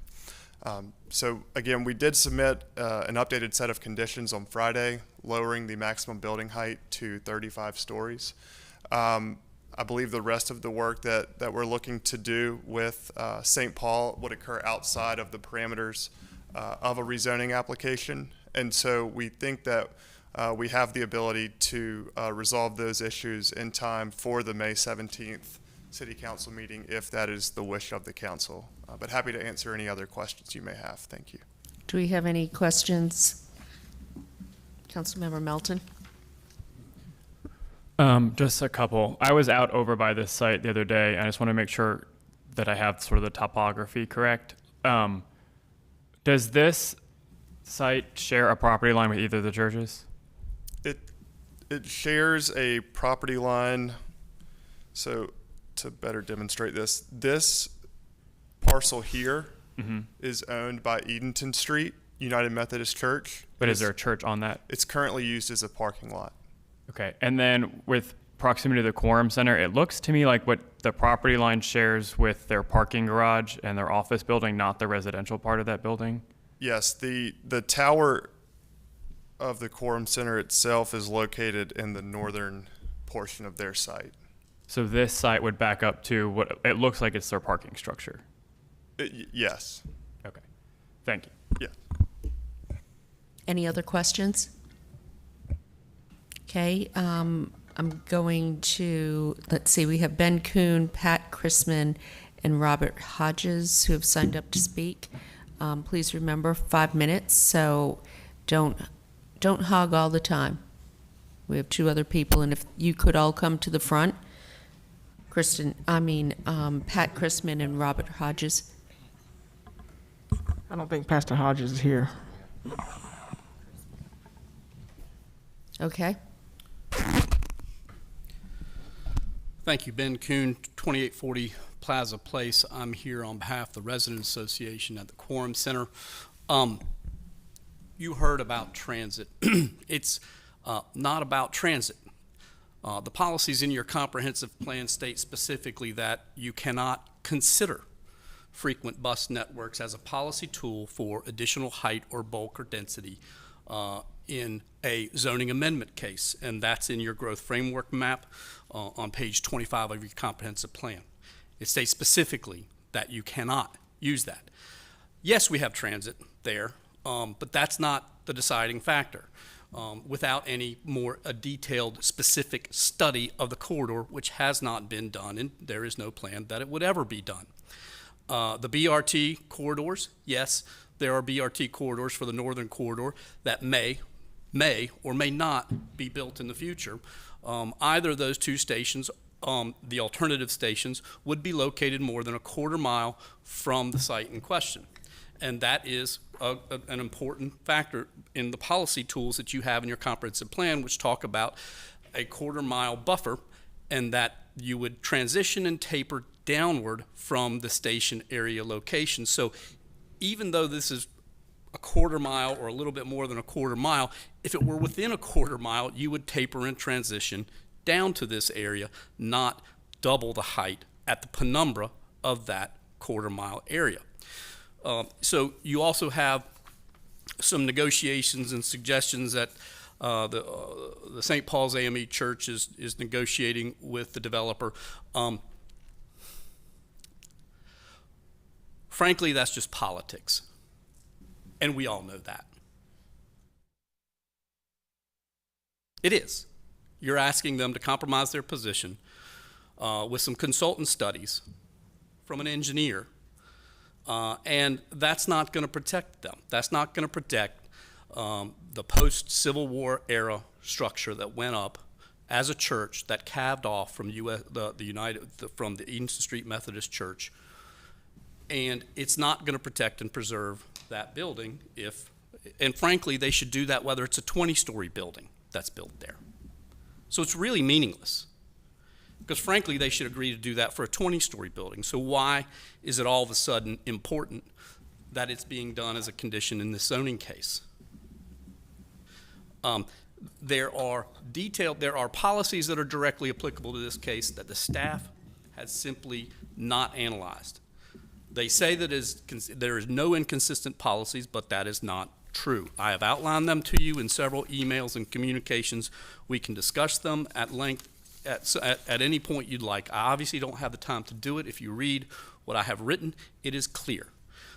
It is not within a transit station quarter-mile area where increased height might be justifiable on a policy basis, and if it were, it would be at the outer edge or penumbra of that quarter-mile area. Yes, it's walkable. That's not the deciding policy tool you're using. My property close to downtown is within walking distance of one of these stations, but you wouldn't put 40 stories directly across from it. And so it's clear that you're supposed to have transit area transitions down into lower density neighborhoods to meet with the surrounding residential areas. The transitional nature of the zoning that's in place from the downtown core with 40 stories along the axial streets, Fayetteville Street, outward into this area, which is 20 stories, and it has a built context, which is 20 stories.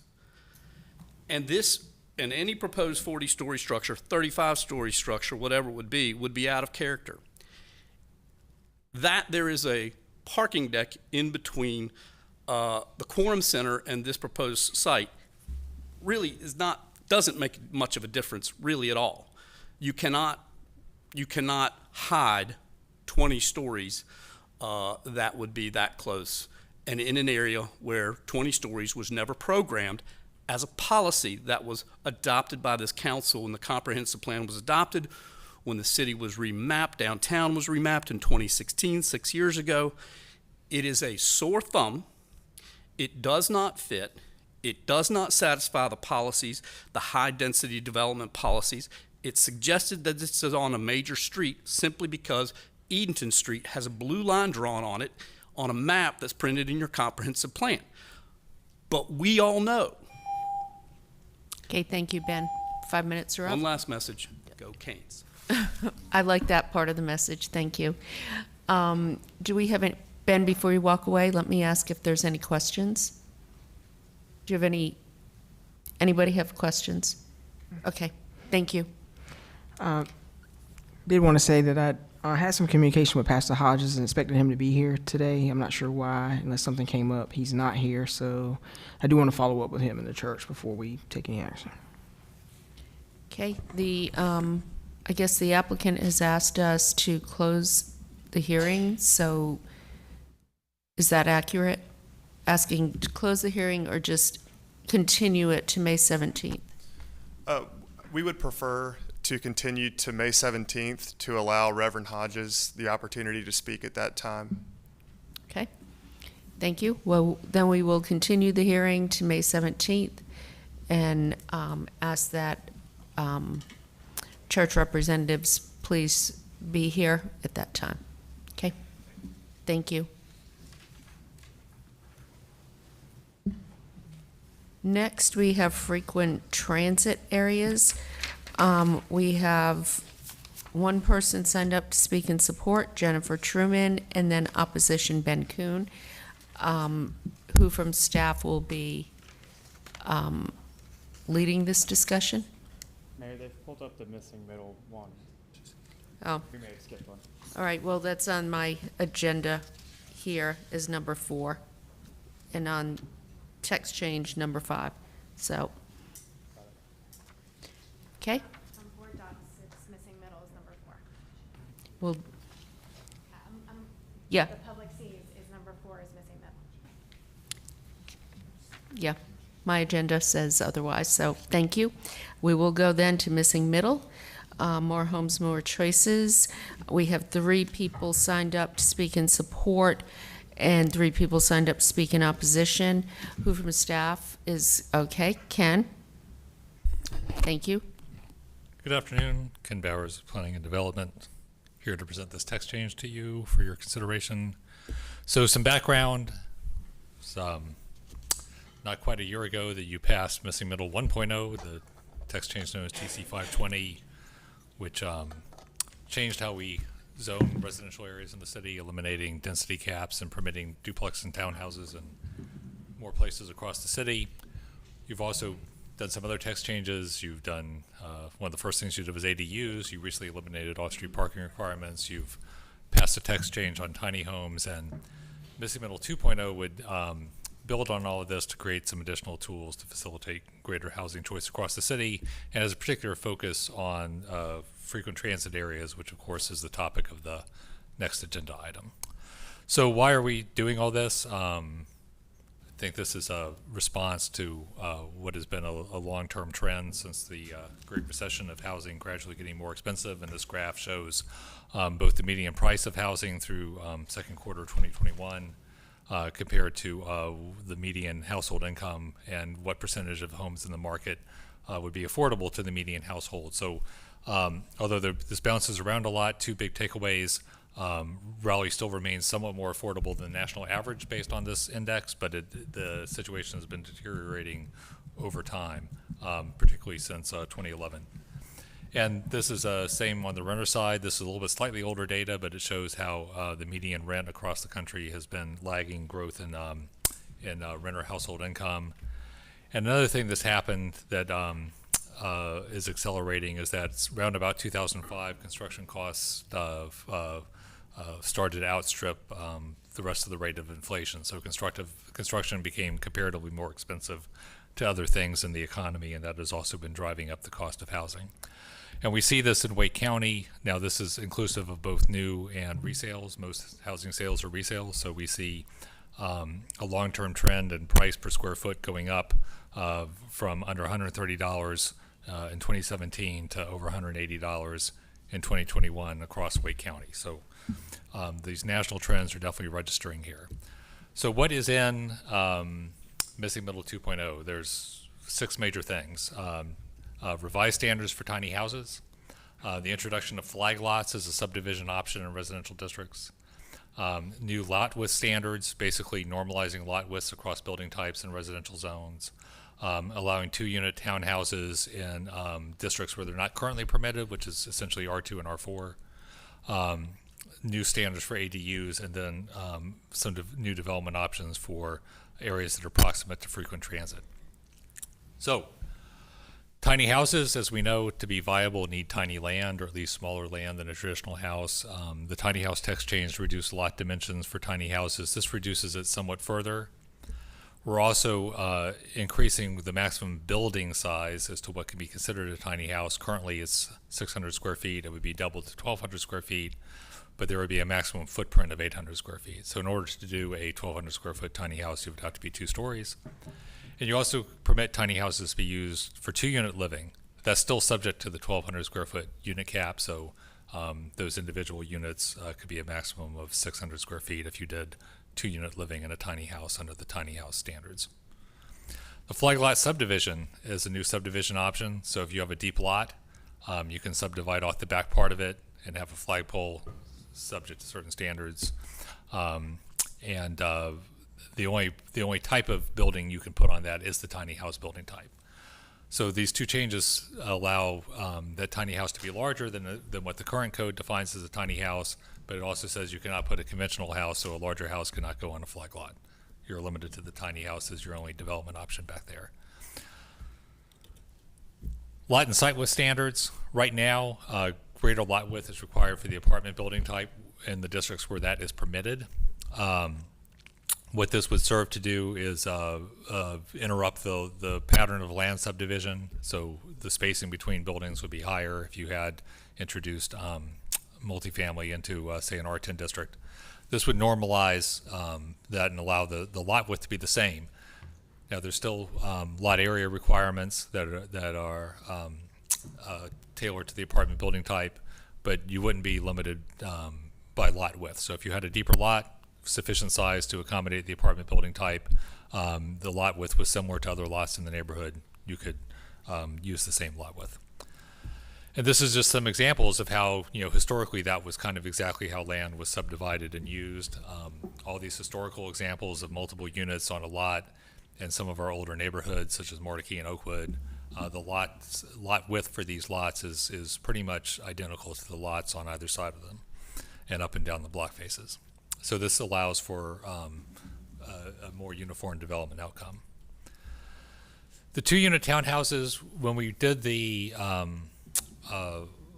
Missing Middle 1.0 and allowed duplexes throughout all the residential districts, one of the intents where townhouses were permitted was to allow you to subdivide the lot in half. So the density and built form is the same, but you can now sell the units fee simple. That was not provided for in the R2 and R4 districts. Missing Middle 2.0 would allow you to do that. So again, from a external, if you don't have the subdivision plat in front of you, the development outcome is going to look the same, but it's going to be easier to market because you're selling the land and the unit as a package. ADUs on townhouse lots. So right now the ordinance makes no provision for being able to put an ADU on a townhouse lot. This would allow that.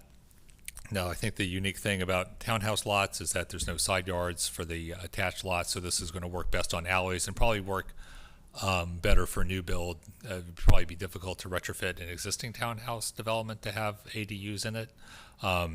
But if you were doing a new build townhouse development, this would provide an option for providing even greater housing variety within that district.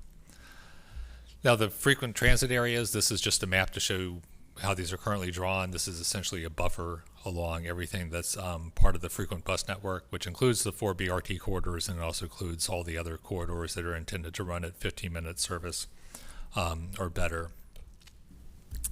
So the things that would be allowed, one would be to get an extra ADU on your lot. Doesn't apply to townhouses, but it does apply to the detached and attached building types. So if you're in one of these frequent transit areas, you're allowed to have an ADU. You can now have 2 ADUs on your lot. There's an option to permit townhouses and apartments in more districts than they're currently permitted in these transit proximate areas. So you permit apartments in R6 and R4 districts within a half mile of BRT or a quarter mile of the high frequency transit, and permit townhouses in R4 districts within a half mile of BRT or a quarter mile of the high frequency transit.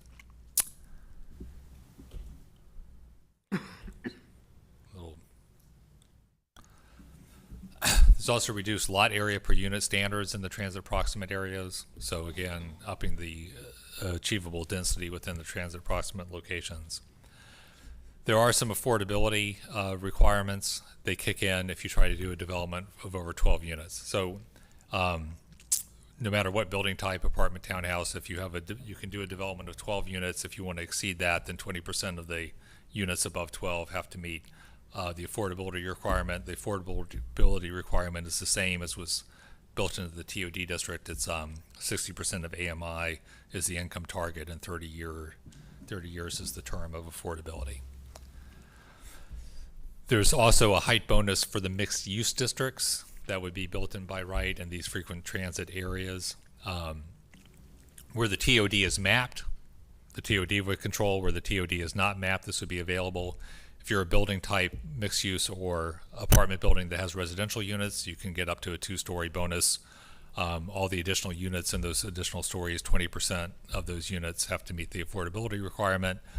For a general building, which would be commercial, there's a 1-story height bonus. So essentially it gives you an extra floor of height for a general building in the transit proximate areas. So that's my summary of the ordinance. I'd be happy to answer any questions. Thank you. That was very thorough. Do we have any questions for Ken? Could you email me your presentation, because I couldn't find it in Board Docs? Oh, yes, I can. Okay. What? Yeah, that's what she just said. Okay. All right, any other questions? Okay, I'm going to open the hearing. Thank you, Ken. We have 3 people who've signed up to speak in support. We'll do 8 minutes per side. If we could have Jen Truman, Suzanne Harris, and Scott Klein come to the front.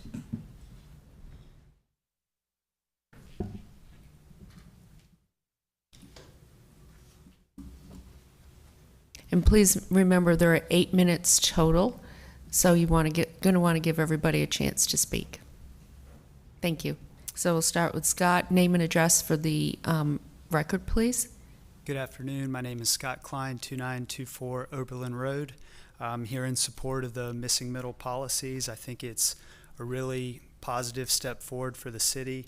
I live near two bus lines proposed for frequent transit. I'd like to add two small homes to the back of my lot and try to keep them as affordable as possible so that I can keep the rents as affordable as possible. I think it's a very good way to move forward towards the gentle density, to get more housing, to expand opportunities for small business entrepreneurship, tradespeople, and to make it easier for people in the city to afford housing and participate in the real estate market here in Raleigh. So, yeah, I'm in support. Thank you very much. Thank you.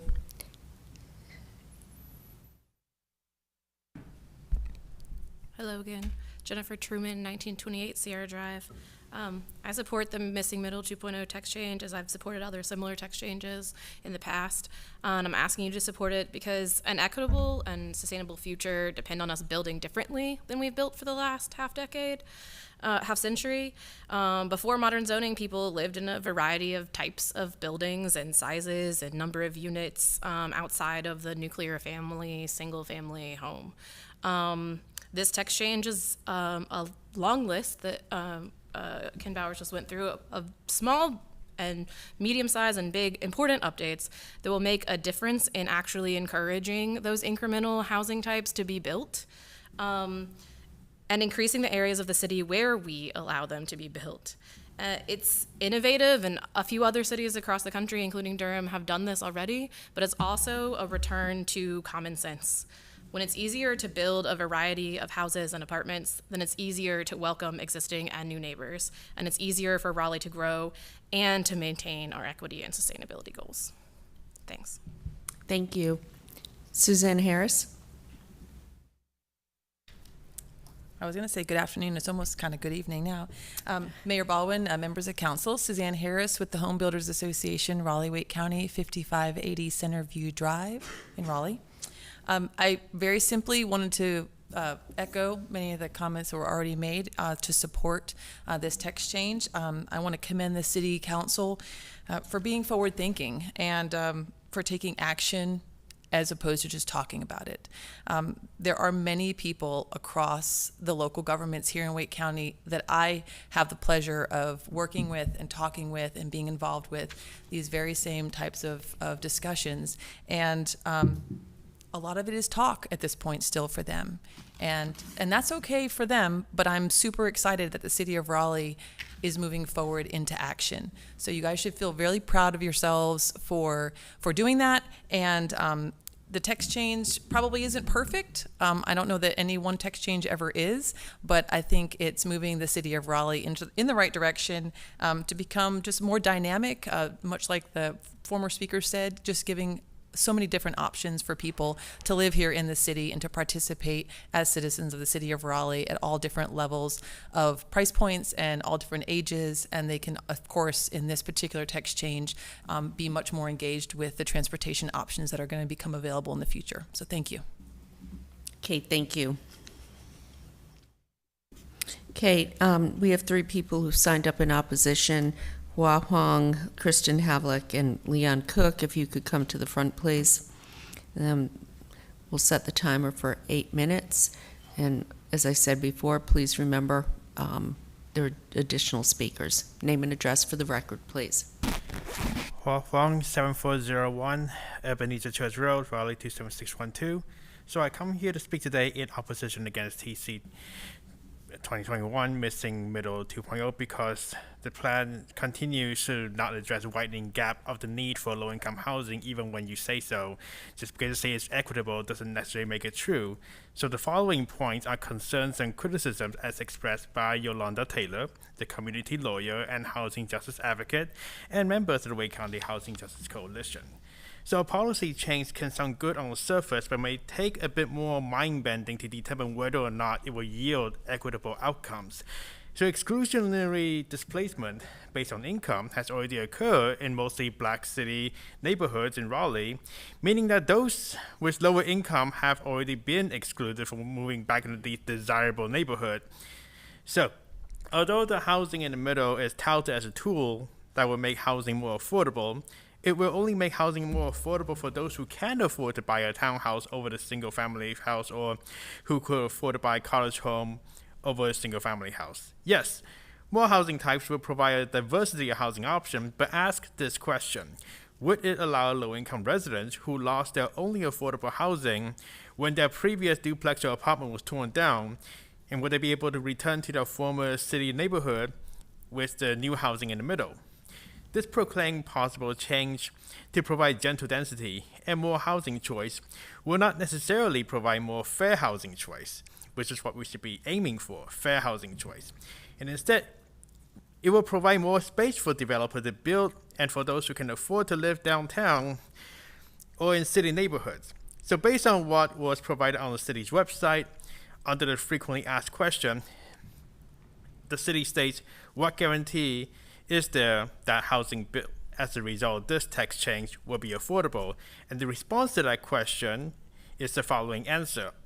It has been stated that very clearly that the new housing will be a, quote, market rate, and that the price or rent will be determined by the willingness of households to pay, because, and I quote, most sellers, even those committed to the idea of housing affordability, sell to the highest bidder if the demand in the area is strong. Prices will be high, even for smaller units in multiple dwellings. In other words, the city is not calling for developers to provide any community benefits, and is instead blindly counting on the market to eventually do the right thing. And meanwhile, gentrification and displacement are still happening as we speak across the city of Raleigh. And I will hand over to Kristen. Is Leon Cook here? Okay, thank you. Kristen Havoc, 11230 Ava Set Lane. Regarding the first missing middle text change, the mayor was quoted as sharing that this will affect certain neighborhoods and allow for more housing choice in desirable neighborhoods that already had duplexes and townhomes mixed with single-family housing. This makes me wonder if this new policy will only impact gentrifying communities or those neighborhoods in the core city. If correct, the first missing middle text change that has passed by the council last summer would have been by right for developers, which limits the input of citizens and decreases citizen participation in such decisions. If some affordable housing was being built because of the Raleigh's by right development process, then that's one thing. However, if the by right development process is allowing more gentrified housing to be built, then that's a way to argue that they are labeling something inequitable as equitable. In other words, this ties back to the idea that a trickle-down housing economy will somehow fix the affordable housing crisis. And as someone who's lived in Raleigh my entire life, it has literally never trickled down. But you can't fix disproportionate needs from a top-down approach. So this further flexibility is meant for developers to profit more, not for the community and current residents to actually have more options for affordable housing. Having more housing choices doesn't necessarily mean having more fair housing choices.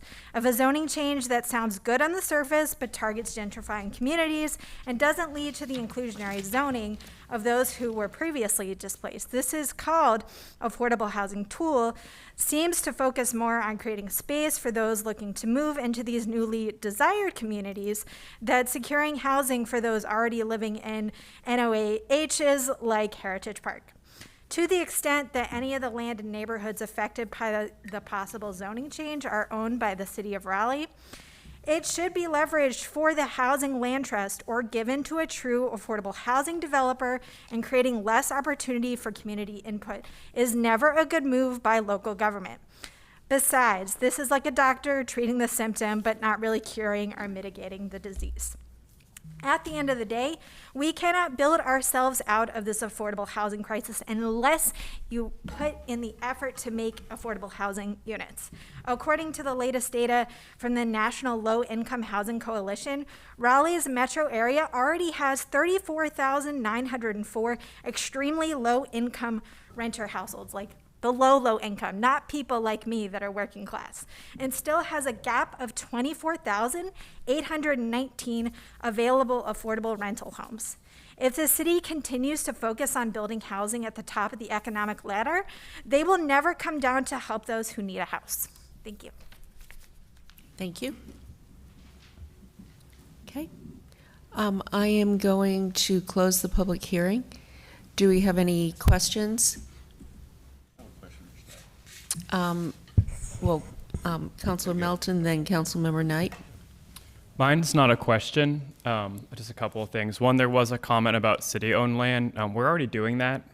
We directed staff, I don't know, months ago to leverage our city-owned properties for deeply affordable housing. I think we're looking at long-term land leases in a lot of the areas. And that kind of piggybacks onto my next comment. You know, for a really long time, the city owned all this land, big pieces of land and little pieces and scattered around neighborhoods, and it just sat empty, and empty dirt's not helping anyone.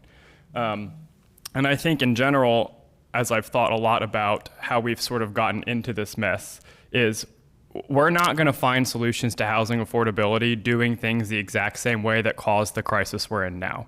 And so we have to look at doing things differently. I don't think anybody has found a perfect solution to housing affordability. If they have, I think we would all be copying it. Maybe Raleigh will figure it out, and then we can start sharing it with other cities.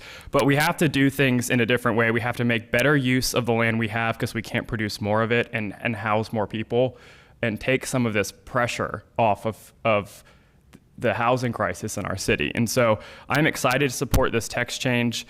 I'd be happy to make the motion, especially because I wasn't here last July when we voted on Missing Middle 1. And so I'm ready to make the motion for Missing Middle 2. Okay, Councilmember Knight has a question for staff, and I will call back on you. Councilmember Melton. Thank you, Madam Mayor. Mr. Bowers, if you come forward real quick while you're doing it. And this may be a case of semantics, but I'm not sure if I know the difference now between an ADU and a tiny house when a property owner is looking to put a residential structure, a second residential structure on their lot. Is there a difference? Is it size, potential size, and potential how old it's built? Is that the two differences? Well, you could certainly imagine a ADU, meeting both the ADU standards and the definition of a tiny house. I would say one way to think about the distinction is if you wish to subdivide the property under which the ADU sits, then it's no longer an ADU, it has to be considered a tiny house. So if you're splitting the lot in order to put a unit in the backyard, that has to be a tiny house. And that's under the flag lot That's provision? under the flag lot subdivision provision. So the flag lot has a thing that the only building type allowed on it is a tiny house. And your tiny house text change created the tiny house building type and added it to the code with its own separate set of regulations. So, okay. So if it's still on the same parcel, it would be an ADU? yeah, yes, it would. So it would probably be regulated under the ADU standards. Okay. Because that's not specific to building type. Okay, I think I understand. Thank you. Okay, thank you. Any other questions? Councilmember Melton, back at you. I move to adopt the proposed consistency statement dated May 10th, 2022, contained in the agenda materials, and to approve the zoning text amendment. Seconded by Mayor Pro Tem Stewart. All in favor? Aye. Aye. Opposed? No. Councilmember Cox, opposition. Okay, we have our final item, and that is Comp Plan Amendment CP 1521, frequent transit areas. Good afternoon, Jason Harden with Planning and Development. I'll be brief, as this is largely a companion to the text change that you just voted on. It does include the map that you just saw and includes that in the comprehensive plan. That will be the map that is used to define those areas. So that's the primary change here. Those areas, and I'll show you the map in a moment, but those are contained on the urban form map. And again, the broad principle here, allowing more people to live and work near frequent transit and improving walkability near frequent transit, which is defined as 15 minutes or more frequent service during at least peak periods. So the two maps here, I know a little bit difficult to discern all the lines, but the difference is the addition of the map you saw in the previous presentation, which outlines those frequent transit and bus rapid transit routes, includes a half mile around the BRT routes and a quarter mile around the frequent routes, and adds that to that map. And slightly redefines some terms that we used in those maps to include that frequent transit area terminology. Again, defines that as 15 minutes or less service, recommends an urban frontage, and defines a bus rapid transit area within a quarter mile of BRT route. So in terms of consistency with the comprehensive plan, consistent with all the major themes of the plan. So from an environmental perspective, allowing more people to live in walkable places with transit diminishes the demand for car-oriented development on the region's edges. So fewer miles traveled, more ability to live in inherently energy efficient buildings. I think the link between land use and transportation is pretty self-evident here. Successful neighborhoods and communities, so allowing more housing types to meet the needs of different types of households, and allowing more supply to reduce the very intense competition for those limited number of homes that exist currently. Economic prosperity and equity, so removing some of the barriers to opportunity created by historically exclusionary zoning practices. And often when you look at those particular zones, the language and the limitations of those zones often track back directly to explicitly discriminatory covenants that were embedded in our land use history for decades. And this is a means of beginning to remove some of those exclusionary barriers. Obviously, expanding housing choices and managing our growth tends to tie all those together. In terms of changing conditions, one of the considerations for a plan amendment, again, thinking about smaller household sizes, and that not every household needs the 1950s ideal of the large lot and yard. There's much more diversity in housing sizes now. Obviously, rising housing prices, and again, the role that zoning has played in fueling those rising prices. The citywide goal for carbon emissions, so that was put in place by council just a few years ago. It's not possible to meet that without thinking about our land use and transportation systems. And then finally, in terms of community health, allowing more people to live and work in walkable places near transit. So Planning Commission recommended approval. There's a technical wording change to remove reference to specific types of transit. This would apply bus, rail, any type of transit if it has that frequency. And then to make clear that high frequency is 15 minutes or less, not less than 15 minutes. Subtle but important distinction. Happy to take questions if there are any. I love it. Excellent. Thank you. We have any questions? Okay, I'm going to open the public hearing. We have Jen Truman signed up in support, Ben Kuhn signed up in opposition. We'll start with Jennifer, 8 minutes per side, but don't feel you need to use all 8 minutes. But I'm so eloquent. Jen Truman, 1928 Sierra Drive. I wanted to speak for both of these changes because I actually wanted to praise staff for the coordination between transit and planning policies. That's something that I've been a long advocate for in the 15 years, most of which I was a needs rider on our bus system here in Raleigh.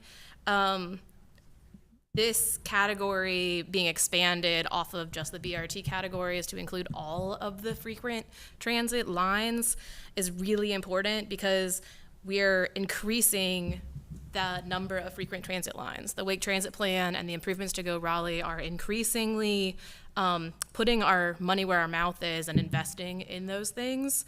And that focuses on buses throughout the city, not just on those limited corridors. It focuses on riders who need to ride the bus and on providing that critical access to services, jobs, and amenities. Updating the urban form map to align the land use patterns with those very real transit investments that we're making supports our transit goals and our equity goals. And it means that riders along all the different frequent routes will benefit from walkability improvements, urban form improvements, and the sort of better city that we are putting into those frontage requirements and transit overlay requirements you just approved in Missing Middle. I'm asking you to approve this change to make sure that those things stay consistent between our transit, walkability, planning goals across different departments. Thanks. Thank you so much. Ben?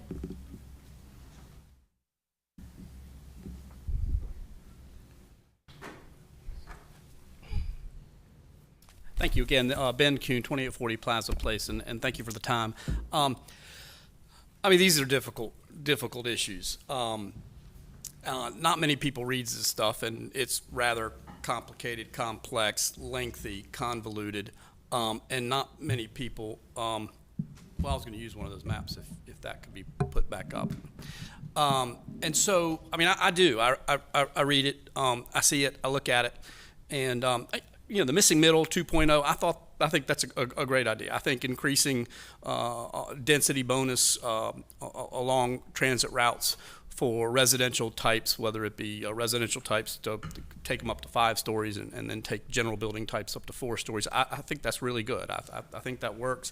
I think that makes sense. The issue is that from a policy standpoint, in your comprehensive plan, it says you cannot consider frequent bus networks as a policy tool for increasing density and height in a zoning case, in a zoning amendment case. It says that very specifically. And so I guess my question is, will this CP 1521 language be used in the future by zoning applicants along these frequent bus networks to try to rezone properties going up? And if so, this is a Pandora's box, because if you saw the 2 maps that were on the previous slide presentation, the increase of the bubble across the city of Raleigh for frequent bus networks and BRT going from a quarter mile radius to a half-mile radius for, I think it was BRT, and then quarter mile for frequent bus networks. Those increased radiuses and radiuses which didn't exist before and now will exist in that increased bubble are going to be used, or potentially will be used unless you clarify it, for rezonings for increased density all over that large bubbled area. Directly contrary to the policy that's in your comprehensive plan now that says you can't. And look, I'm going to be frank with you. I've seen very clearly in zoning cases where they use bus networks as a policy tool by staff and I'm not criticizing staff. I'm not saying staff is doing a good or bad job. I'm just talking about the policy. All these people work hard. We all work hard. We all look at this. It's complex. This was introduced for the first time that I could tell in February. It appeared on the website for the first time that I could tell in my work in looking, because I look at that a lot. And I was looking at it specifically in the Z61 case. And I went to the Planning Commission on February 8th. And that comprehensive plan amendment text dated from 2021 wasn't there. And when I came back on February 9th, I looked and there it was for the first time that I could ever see as someone who does this for a living to figure out what this was. And the only reason I could tell what was going on with it was because of my experience with C6121. There's no rush on this. And I believe you should take it more slowly and review that more. And I'm not saying that you don't change the policy consistent with C1521 to allow those residential structures like in the Missing Middle to get density bonuses for affordable housing. I think that's a great policy. I think that is warranted. But if you give a new policy blanket with these bubbles for anybody who wants to rezone to get more density and height, it is going to have an impact on citizens. How they live, where they live, what goes on around them. And you can see it in zoning cases that are going on right now or that are in the process of being filed, including the one at Peace and West, directly adjacent to the Glenwood, Brooklyn neighborhood, that is within the 150-foot edge area. There's a quite substantial zoning case, essentially for the entirety of the Shaw campus, down on the edge of the central business district, along Martin Luther King Drive, directly across from the southern residential sections to the south of the downtown core. And you also see it on the Johnson Street St. Mary's rezoning, seeking to go up 12 stories directly across from subdivided lots from the Cameron Park neighborhood and within the 150-foot buffer and transition area that's outlined. So they're already pushing the edges. Not just pushing the edges, they're inside the edges with 30 and 40-story zoning cases right now. And if you pass this kind of policy, and if it's used as a basis to say that it is consistent with the comprehensive plan because it happens to be within a quarter mile or a half mile of one of these transit areas, rezoning, I mean, you have a big enough docket as it is with rezoning cases, but get ready. Y'all might need a second city council to back this up, and I just don't. It's going to be a cavalcade of rezonings. I mean, I represent developers. That's what I would advise them to do. I do. I mean, I come here for zonings. I'm not always opposed to stuff, y'all. I'm not. But I do understand it. And I think it's important to pay attention to it. And that's why I don't think this started in February of 2022. I think cautions and advises that you might want to take this a little more slowly, step back and look at it more closely and think about what kind of impact this is going to have on citizens. And you might want to get a little bit more input. That's basically my conclusion, and I just have one more real important comment, and that is go Canes. Thank y'all. Thank you. I'm going to ask staff to respond to the comments that were made. Right. I think that's a reference to one of the early initial chapters of the comprehensive plan. Is called Growth Framework, and it has a growth framework map which sets out a lot of the transit areas and centers, and it's correct that that map has some language that particular map is not intended to be a specific policy map pointing a direction one way or another. But what it is the name suggests, is a framework for the later policies in the land use and transportation and urban design sections of the comprehensive plan. And those do have that kind of policy guidance for growing around transit. And in fact, there's some specific language in the land use section. Actually, it's a policy called capitalizing on transit access, and it states that sites within walking distance of existing and proposed rail and bus rapid transit stations should be developed with intense residential and mixed uses to take full advantage of and support investment in transit infrastructure. Additional density for housing and employment also is appropriate around current and future frequent transit routes. So that's the real specific policy that supports this. Of course, the broader point is that this is a potential change to the comprehensive plan itself. So of course that is within council's purview to edit the comprehensive plan. But I think the comment before was perhaps just referring to that broader growth framework map rather than the specific policy maps. Okay. Councilmember Cox. I have to agree with Mr. Kuhn. What this is going to do with these expanded buffers is going to open the floodgates, and these are going to open the floodgates on unsuspecting citizens. And we already have one neighborhood that is up in arms about increased density next to their homes. So I do not support this in its current form. I think Mr. Kuhn is correct in taking this slow. There's no need to have to pass this comprehensive plan amendment today, and I think it's worthwhile to think about the unintended consequences of this proposal. Any other comments? Is the hearing closed? I'm getting ready. Any other questions? I will wait. Councilmember Branch?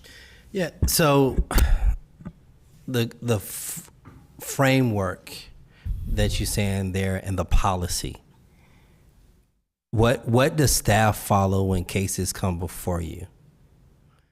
Those policy maps, the future land use map and urban form map.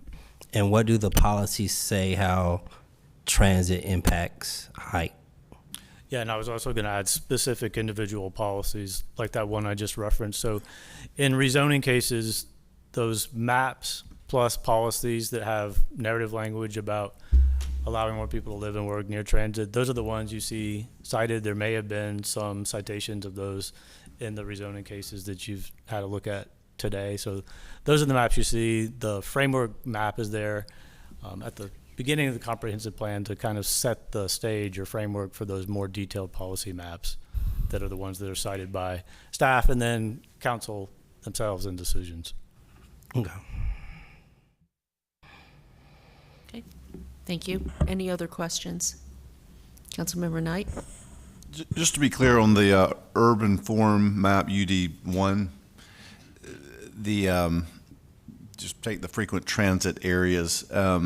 Those are on the corridors, meaning any property that we'd be talking about would have to be, take Glenwood, for example, it would have to be fronting Glenwood Avenue.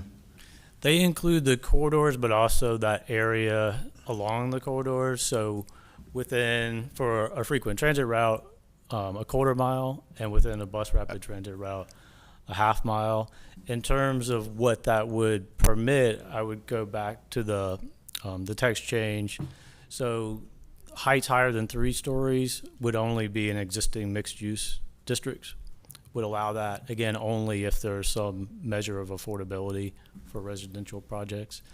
And then for existing residential districts, simply permitting those additional flexibilities for missing middle housing types. But it does apply to, the map does cover an area that's larger than just directly fronting on the corridor. So it's a quarter mile? Yes. For frequent and half mile for bus rapid transit.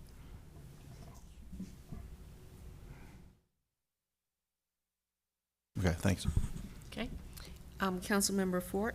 Yes, I noticed that the Planning Commission approved this 8-0. Were any of these issues raised before them?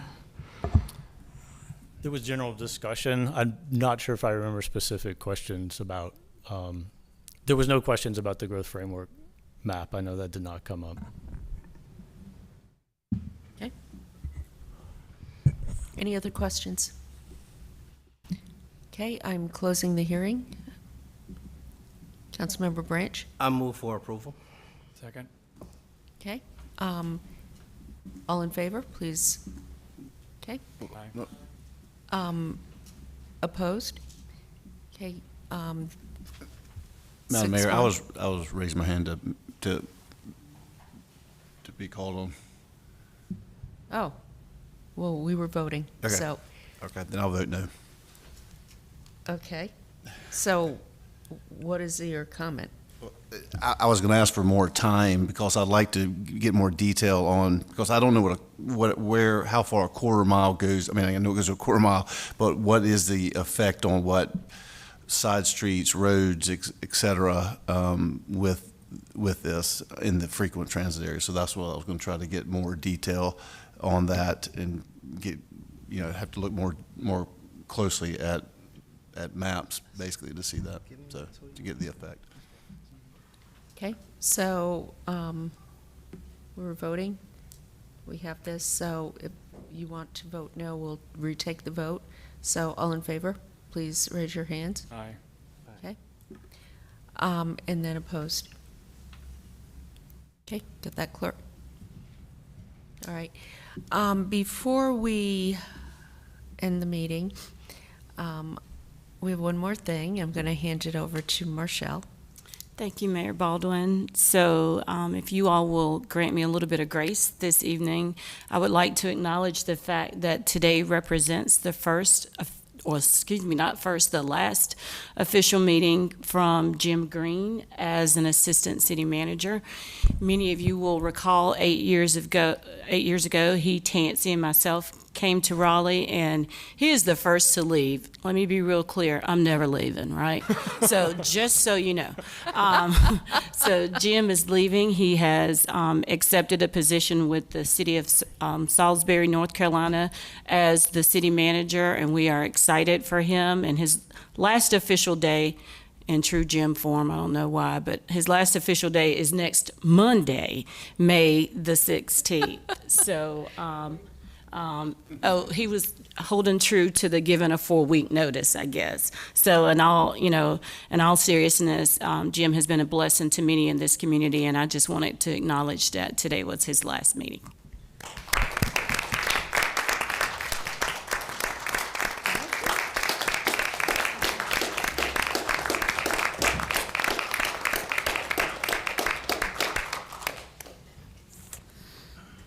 Jim, I do remember that day 8 years ago when you all came here together.